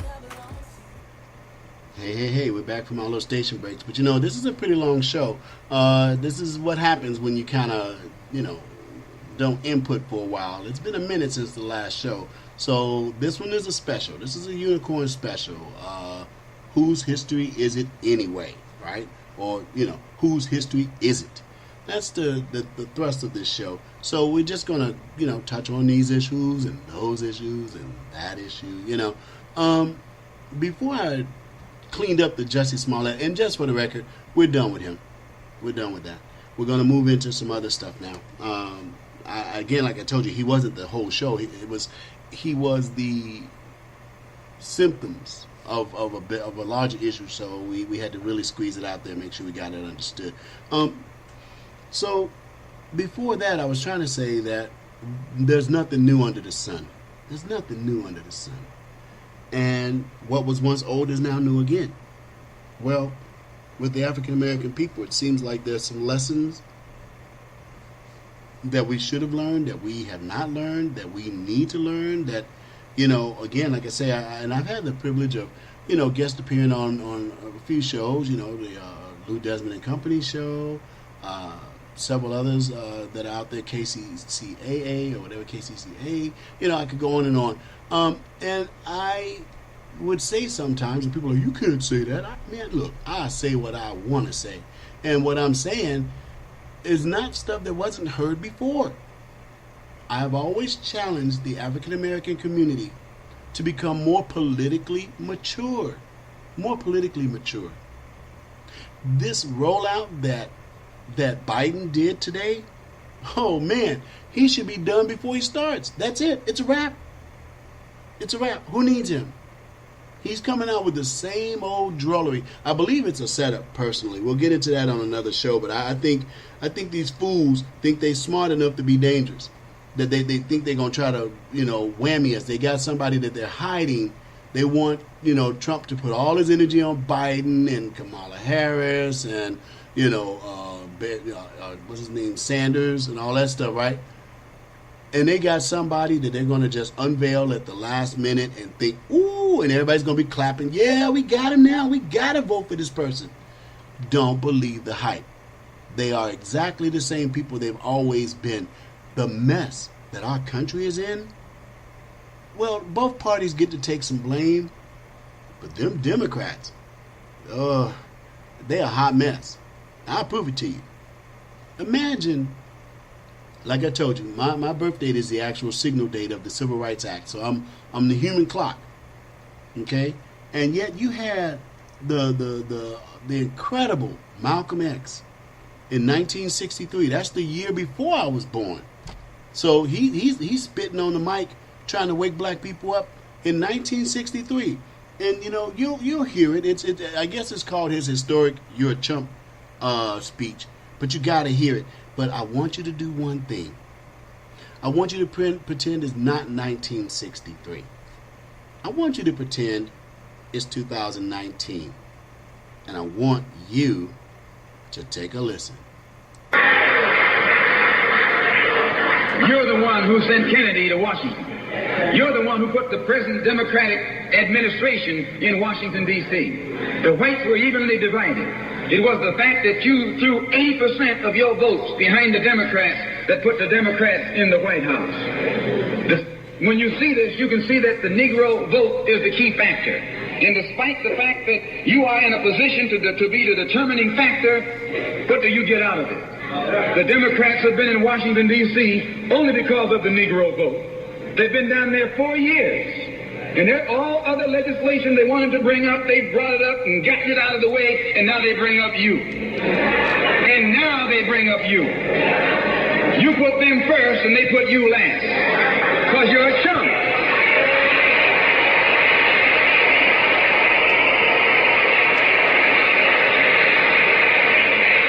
A political chump. In Washington, D.C., in the House of Representatives, there are 257 who are Democrats. Only 177 are Republicans. In the Senate, there are 67 Democrats.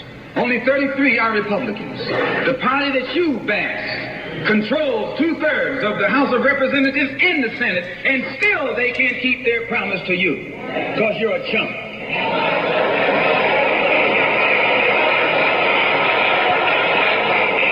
Anytime you throw your weight behind a political party that controls 2/3 of the government, and that party can't keep the promise that it made to you during election time, and you are dumb enough to walk around continuing to identify yourself with that party, you're not only a chump, but you're a traitor to your race.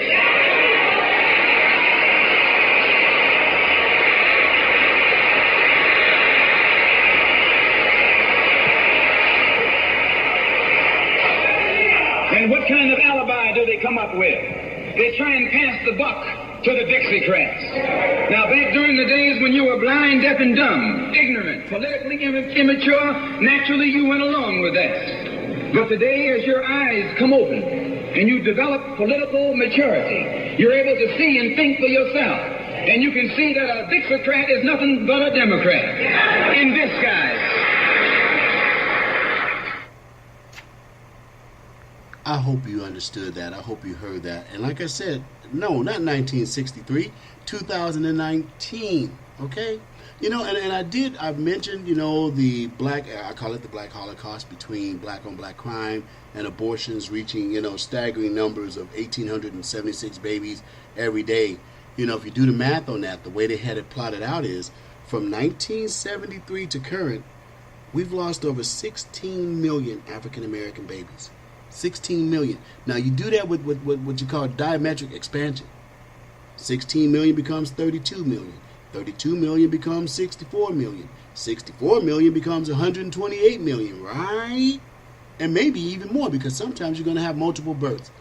Do you understand that since Roe v. Wade, which, and I'm sure you still get people who want to argue it, Margaret Sanger designed this to smoke the brothers. So, almost what? If you do the math on that, 126 million voters are not in the mix. 126 million African American voters are gone. But we're ushering in almost 100,000 illegal undocumented aliens every month. You do the math. Okay, and since I got these stats, I need to show respect to where I got it from. There was an article dealing with black maternal health, and you can find out more information about them at blackgenocide.org. That's BlackGenocide.org. Abortion and the black community. You need to wake yourselves up to that. I'm a person that just deals with character and whatever, but there are sometimes you really must address those type of issues. And you're talking over 150 million, close to, and I'm going to jump it up a little bit, because like I say, you got to add for multiple births. 150 million black voters ain't here. And the ones that can vote are locked up in prison or dead. And you got Bernie Sanders saying he wants to give them a vote and all this stuff. It is a hot mess, ladies and gentlemen. We have got to get this thing put together right. We got some more show to go, because like I told you, this is going to be a unicorn special. It's going to run a little long. Take it in segments or go ahead and take the ride. We got to take another break. Speaking of taking things, we'll be right back.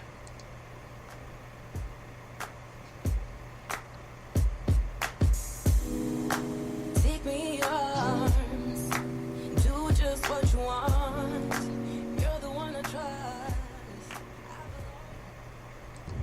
It's Joy Villa, and I'm reminding you to tune in to the Southside Unicorn Show, hosted by my friend Ken White. Do just what you want. You're the one I trust. I belong. Now, we're back, and I just want to go right back into it. Throughout the whole show, I've been saying to you that Jussie Smollett was ordered to do what he did. I've been saying to you that there are those who apparently have made a decision they would rather be on the winning team than to be on the losing team, and they're willing to play ball with those who are making this thing go down the way it's going down. Let me explain something to you. Socialism, Marxism, Nazism. Man, those are some bad formulas. Those are some bad things. We've seen Venezuela. And, oh, by the way, why don't you go, I'm going to try to dig them up myself where I'm hoping to get an assistant at some point to start pulling this stuff up. Look, I told you guys almost 4 years ago, you need to watch Obama when he goes to Venezuela. Don't you know he set that in motion? And if you think I'm just trying to sound all cute, just please go start digging through my 58,000 tweets or my 5,000 blogs that I've done. Start digging through them, and then break out a calendar, and then break out a newspaper or whatever, and you mark the day that I was telling you stuff, and then you mark the day that stuff went down. I told you guys almost 4 or 5 years ago, watch out for Obama going to Venezuela. And now look at the place. One of the most wealthiest countries on the planet, and now they ain't even got a pot or that other stuff. Huh. Yeah, y'all want socialism. Are you kidding me? What? But there's some of you out there, you buying the hook, line, and sinker because all they got to do, now mind you, I done told you about the genocide. I've told you about the black on black crime, the numbers, 300,000 here, 16 million there. But all they got to do is throw you a little racism, and you all about it. All they got to do is show you my mans in them with the Afro puff. What's his name? Copernic. I call him Copernic. Y'all call him Kaepernick. I call him... the things I call him I can't do on this show. He's one of them too. He's a sellout. I mean, he's such a sellout. I can document it to you, and I'm going to document it to you, but you're not going to hear me though. You're going to play it off and say the brother's supposed to get paid, and he better get paid because they wouldn't let him on their little team and all that stuff. Because like I said, you got to get politically mature, and that's going to take some time. But you're going to have to start listening to those that know. It's like that young lady Owens, Candace Owens. I'm happy to see her. She's cute and everything, and she's got some smarts. But I'm sorry. There's been some African Americans here a long time before her. I'm kind of mystified at my man, Mr. Prager over there. You trying to tell me you don't know nothing about Mason Weaver? You trying to tell me you don't know about a bunch of the other African Americans that are out here that's been handling business a long time? That's part of a strange division play there too. We'll talk about that a little bit later going forward, because I'm going to keep it real. It's just like the one guy said. He's like, how you going to have a black... In fact, you know who said it? Muhammad Ali said it. And, I'm friended by his daughter. She friended me, I friend her. It's really cool stuff. He said, how you going to have an organization that's predicated to helping black people and there's a white person in charge? But there's Candace Owens making that bank, chilling. And that's as far as I'm going to go with that for today.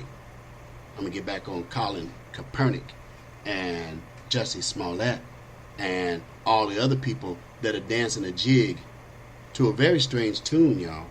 And you better start waking up to it. I'm going to read an article from a CNN writer, and it's, about Colin Kaepernick and all the stuff that he was going through. Now, it's written in the mind control set that they love to get you in. So just bear with me. I'm going to try to push it out. Free agent quarterback Colin Kaepernick settled this collusion lawsuit against the NFL on Friday. Said settlement includes a confidentiality agreement, meaning we may never know what the league paid Kaepernick to settle the suit. The response to the news was largely positive for both sides. but it doesn't necessarily end the story. Will Kaepernick ever play again? How will he use his newfound riches? Is the national anthem drama behind the NFL?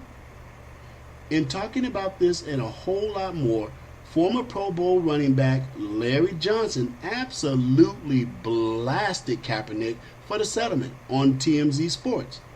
Quote from Larry Johnson: "If your backdrop is going to be the African American civil rights presence that is brought from the 1960s, and you're going to use that for your own causes, you don't sell out. You don't turn your message into a Nike hoodie." Did you hear that? The man spoke true. My hat's off to you, Larry Johnson. Thank you very much for being brave enough to say that to Kaepernick or Kaepernick, whatever his name is. There's a certain segment of the and a writer from CNN, he goes on to say, there's a certain segment of the population that's never going to be happy, no matter what Kaepernick or the NFL do. They're going to throw shade. Johnson obviously fits into that category. Though there's certainly a point to be made here, if Kaepernick had taken this thing to trial, discovery might not have painted the NFL in the best of lights. That could have furthered the quarterback's off-field work.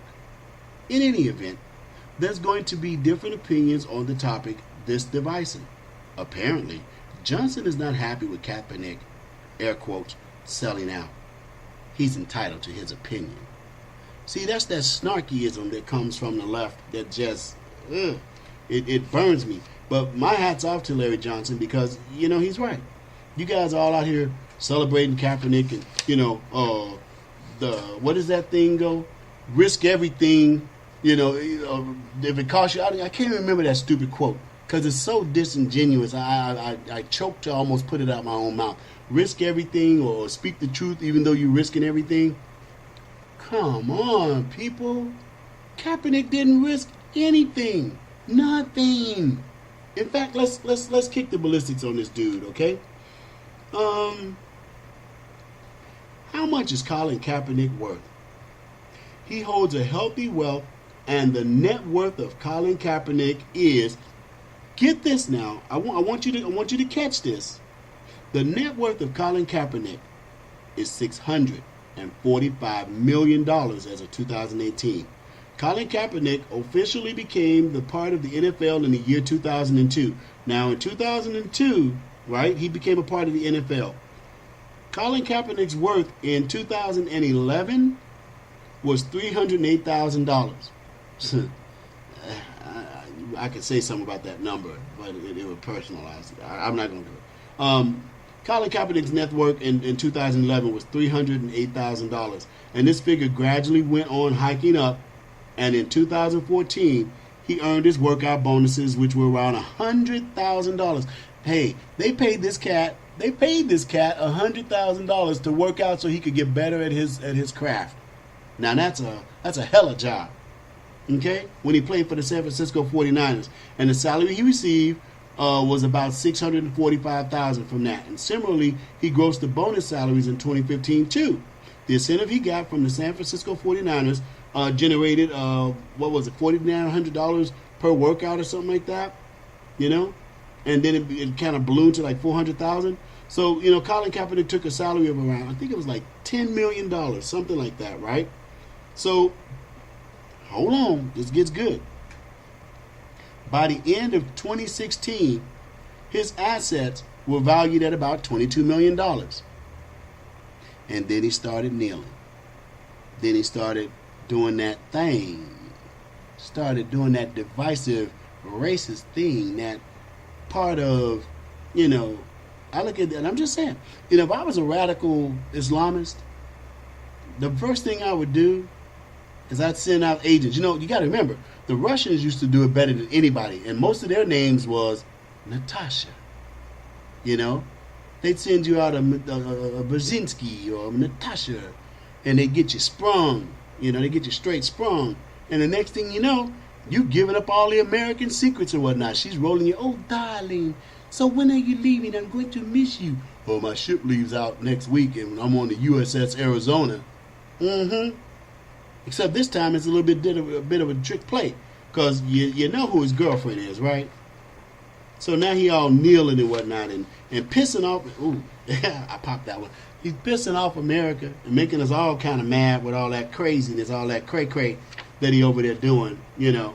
And that's just, that's ridiculous, because they got y'all, and I say y'all because it ain't me. They got y'all out there all brainwashed. He risking everything, you know, to say something. He ain't saying nothing. He's dividing the nation. He's doing a Jussie Smollett, except he's got cleats. He's pulling a Jussie Smollett with cleats. And y'all falling for it. Let me help you out with this risk everything. Okay, $645 million, right? That's what the man's got. Hey, you know what? That's a hell of an incentive to risk a little something. Somebody, well, wow. I guess I walked right into that one. I'm going to go ahead and clean that up. Watch this. If I had stayed the old me, kept my mouth closed, didn't even get off into this thing I'm doing with this Southside Unicorn, or making speeches at these different places, or coming out boldly for Donald J. Trump when he first announced that he was running for president, because even on the Lou Desmond and Company show, I was one of the first people out the gate saying, Donald Trump's going to win. I'm with this man, and I'm going to take it one step further. He's going to end up with over 40% black support by the time it's done. Everybody on the show, you can hear like the needle scratch on the record. Because you got to remember, I said that back in 2015. So people looking at me like, what the hell did you just say? Donald Trump is going to win. And when he wins, he will eventually get 40% of the black vote. Try me on it. Go back and pull up an old episode of Lou Desmond and Company show, and you'll hear me saying it. 2015. Go take a look. So this Kaepernick dude starts kneeling. What do you think that was about? That was to start putting a wedge, the racial wedge, their most mighty, powerful, super kung fu card into the play. These socialists, these progressives, man, you better not mess with them. They ain't no joke. All this socialism and we gonna do this and that, dude. They can't build no more gas chambers. Ain't nobody having that. You used to play around with, oh, they're building all these stadiums to put everybody in them so they can take us out. Why should they even bother? We killing ourselves, busting caps on each other for the hell of it. Got our young women taking psychological damage untold, putting their feet in stirrups, turning their wounds into tombs. Why would they even bother? They got us. Because all they got to do is find a couple cats like Kaepernick and Smollett.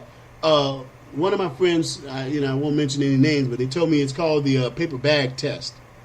I'm starting to see a strange process here, because all these folks coming at us with all this foolishness, and some of them running for president in the female form, they all passed the paper bag test, if you know what I'm saying. And what side of the game are they on? Lining us up for the sucker punch. But I digress. Kaepernick made $645 million selling out, because that's what it was, okay? You know, his girlfriend stroking his hair. Her name ain't Natasha. It's like Mabuba or something. You know what I'm saying? But it's the same thing, because if you know your history, like a lot of people love to try to act like because they got histrionics squared out, that makes them smarter or righter than you. BS all day long, okay? Because here's a little bit of history for you. The Nazis and the Muslims have been homies forever. The Nazis and the Muslims have been kicking it for a long time. Did you know that? So this, again, is nothing new under the sun. This is the same old, come back around again. So, okay, fine. Kaepernick's girlfriend's name ain't Natasha. And Boris ain't pulling the strings. This time, it's somebody else, ain't it? So let's examine this. $645 million for Kaepernick, because he sold out. Dr. Martin Luther King, at the time of his death, was worth $250,000. In today's time, that would be nothing more than $1.8 million. I think Dr. Martin Luther King Jr. risked a whole lot more than Kaepernick. But he died, paid the ultimate price for what he believed in. and his net value was only $1.8 million in today's time. Rosa Parks, at her time of death, had a net worth of $100,000. That would be equivalent to $800,000 in today's time. She never even saw $1 million. And we know what she did. Abraham Lincoln. Now, you know, he made some chips. I got to give it up. In his time, even in his time, Abraham Lincoln's worth was $1.7 million at his time of death. In today's money, that would be $42 million. So I guess you could say the white boy did pretty good. You know, he came out all right. Let's talk about Malcolm X. Malcolm X at his time of death was worth $150,000. That would be equivalent to $1.2 million in today's money. And Jussie Smollett did what? Allegedly? He almost burnt down America so he could make a couple more chips, and this cat's making a couple $100,000 an episode? And that's racism? Oh, because it's racism? Billie Holiday? She died chained to a bed like an animal? She lived to see real live lynchings even as she was trying to make sense out of a world gone mad. But Mr. Afropuff, Colin Kaepernick, back test pass. Mr. Jussie Smollett, curly hair, back test pass. Particular presidential candidates, female types in California, back test pass. They out here telling y'all, be mad. I need you to be mad. I got you. I'm gonna do this and I'm gonna do that for you. And it's all because the racism and inequality and all of this. And you just sitting there sucking it up. Okay, we're gonna go back time travel just real quick. Because see, I set you in for this one because remember, there's nothing new under the sun. There's nothing new under the sun. So I'm gonna go ahead and play something for you right quick. Another clip from Malcolm X. But see, we're going to put some football play to it because I think the football twist has its place. I think it's kind of prophetic. I think it's kind of ironic that in 1963, Malcolm X will be talking about football players or in a football metaphor. And we got my man Kaepernick doing what he's doing. So let's take a listen, shall we? In this crooked game of power politics here in America, the Negro, namely the race problem, integration, civil rights issue, are all nothing but tools used by the whites who call themselves liberals against another group of whites who call themselves conservatives, either to get into power or to retain power. Among whites here in America, the political teams are no longer divided into Democrats and Republicans. The whites who are now struggling for control of the American political throne are divided into liberal and conservative camps. The white liberals from both parties cross party lines to work together toward the same goal, and white conservatives from both parties do likewise. The white liberal differs from the white conservative only in one way. The liberal is more deceitful, more hypocritical than the conservative. Both want power, but the white liberal is the one who has perfected the art of posing as the Negro's friend and benefactor. And by winning the friendship and support of the Negro, the white liberal is able to use the Negro as a pawn or a weapon in this political football game that is constantly raging between the white liberals and the white conservatives. The American Negro is nothing but a political football. And the white liberals control this ball through tricks or tokenism, false promises of integration and civil rights. In this game of deceiving and using the American Negro, the white liberals have complete cooperation of the Negro civil rights leaders who sell our people out for a few crumbs of token recognition, token gains, token progress. I hope you were paying attention. Nike paying this man untold sums of money. He doing all right. And what did he risk? us. That's what he risked.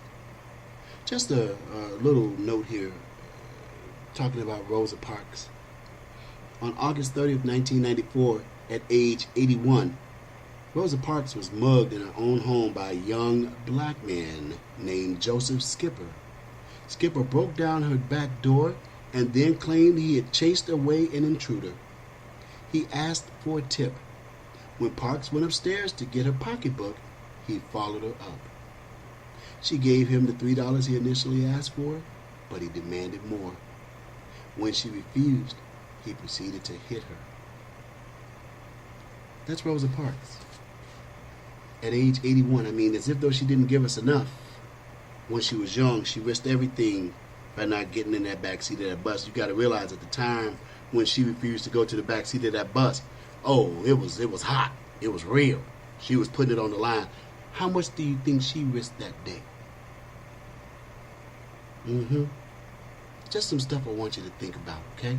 Looks like we got to take another station break, but we got a little bit more to go. Like I said, this is going to be a special Southside Unicorn show. I hope you enjoy it, digest it, roll it back and forth, get your friends involved, share it, click a like, tell me something, talk to a brother.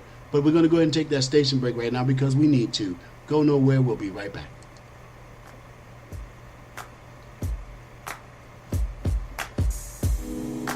Take me in your arms. Do just what you want. You're the one I trust. It's Joy Villa, and I'm reminding you to tune in to the Southside Unicorn Show, hosted by my friend Ken White. Do just what you want. You're the one I trust.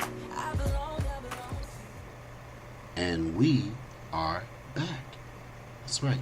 I want to thank you all for being with me today. And yeah, this was a little bit longer show than normal. You know, I don't want to go too deep into the weeds on it, but I hope I got my message across to you all. You know, I want to give some love to a friend of mine. His name is Toot Sweet. I know some people go, Toot Sweet? What kind of name is that? Hey, that's the name the man chose, okay? He's out of New York, Italian guy, and he is an absolute American patriot. I'm sure you've seen me share his art or his craft on my show. When I was on other shows, I try to find times to get that done. If you want to follow him, you can go on YouTube and type in Toot Sweet, and you'll see a lot of patriotic songs. On Twitter, he is at Hey Toot Sweet, Hey, Hey Toot Sweet. And this is why I do this, ladies and gentlemen, because honestly, I'm real with mine. I don't give a damn about Beyonce. Trust. Do I like her music? Yeah. But if she wants to sit there and be such an unprofessional that I only want people that's down with me to listen to my music, or you can't do this and you can't do that, or I hate this and that. You know, like Cardi B. Cardi B did a song with my boy Bruno Mars. I love that song. Trippin' and Finesse. Man. But can you kind of like shut your mouth about the president? There was a time that performers, you wouldn't even know what their political persuasion was. You just wouldn't know because they were all about the art form and they were just trying to keep it real. These youngsters, they messing it up, man. You put it this way, Republicans buy as much goods as anybody. In fact, that's why they're feeling a shortage over there in Oscar land and Hollywood and all that, because y'all messing with us. We just gonna keep our money in our pocket. Or better yet, why don't we start supporting the artists that are in our world? Why can't we enjoy their art form? Why can't we support them? What you in love with somebody that hates you? You sound like a bunch of brothers chasing Democrats. Why don't we start supporting the artists that are supporting us? His name is Toot Sweet. I'm gonna play you a song. Now he made this song as an homage, as a tribute song to Candace Owen. That's a hard lady to get a hold of, or maybe she's like tuning certain people out. I don't know. But I don't think that we can afford to lose anybody on the playing field of this game. And we all need to start working together. We all need to start fellowshipping together. If you got a big torch, lean that torch out and shed some light on some other people. If you got a little torch, lean it back and start showing other people the way. We have got to work together. As if though there's that many of us that we can afford not to do that. So yeah, he made this song for her. I've tried to get it to her. I've shared it everywhere. It's a good song. It's a song called One Wish, and, you know, there's a video to it. The video is pretty moving. But I'm going to share his song because, hey, the Southside Unicorn is my show, and I'm going to walk the walk and I'm going to talk the talk. So I'm going to promote his song on my show. The song is called One Wish, and it's made by an artist called Toot Sweet. And I'm about to play it for you right now. I hope you enjoy it.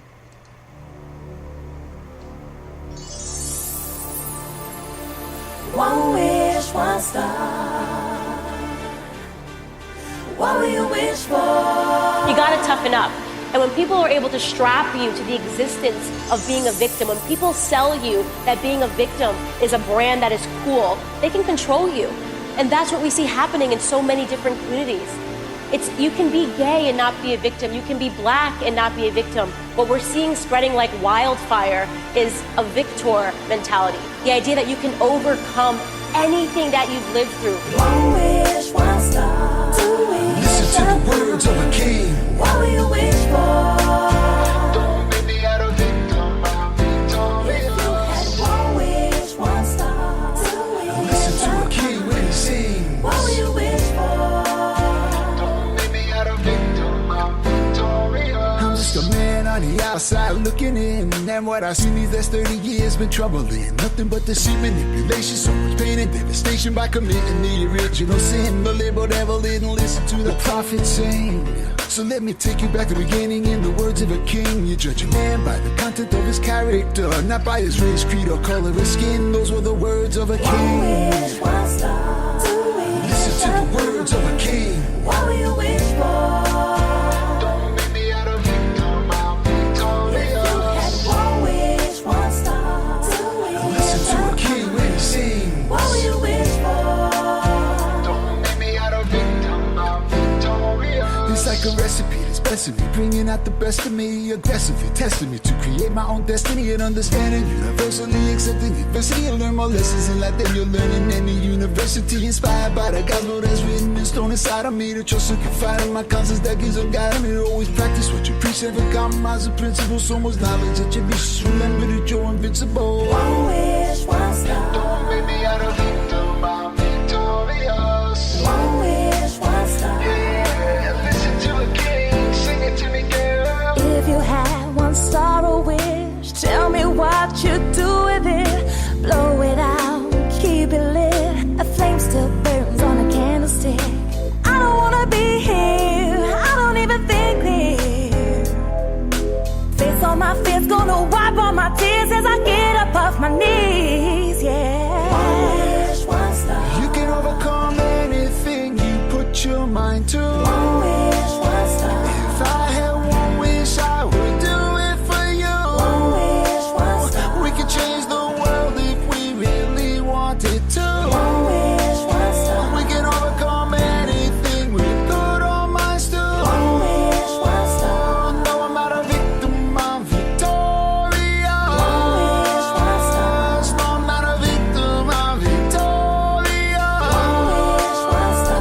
No, I'm not a victim, I'm victorious. One wish, one star. In the words of a king, we're all victorious.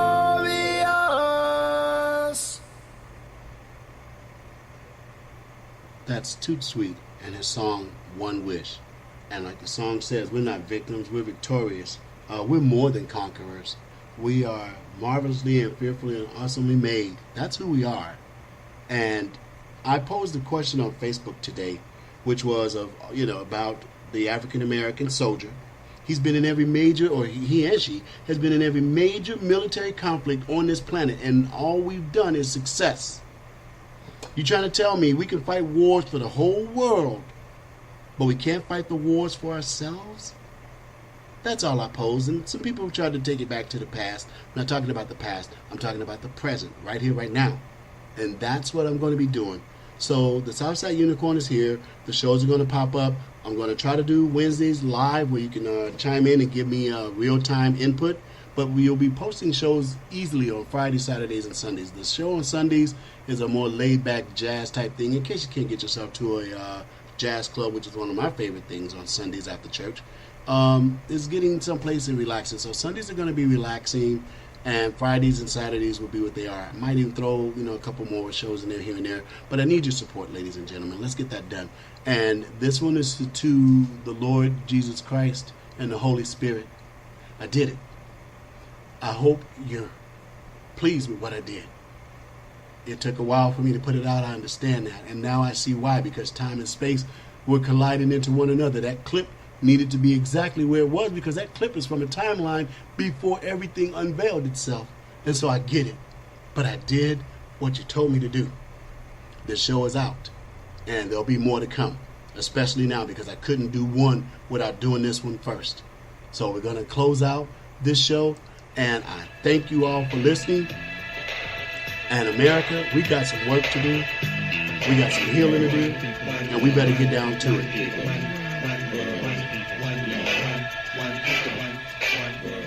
I need you need me, we need each other, and we need to fix this country. If we don't fix it for ourselves, we got to fix it for these children. They don't deserve the world we're making for them, so we need to do better. Thank you for listening to the Southside Unicorn Show. This is Ken White, and I'll be back tomorrow. I'm so frustrated and flustered at what has been reduced to justice. It is the moral order of sin. It is according to the The Democrats have been in Washington, D.C. only because of the Negro vote. They've been down there 4 years. And all other legislation they wanted to bring up, they brought it up and got it out of the way, and now they bring up you. And now they bring up you. You put them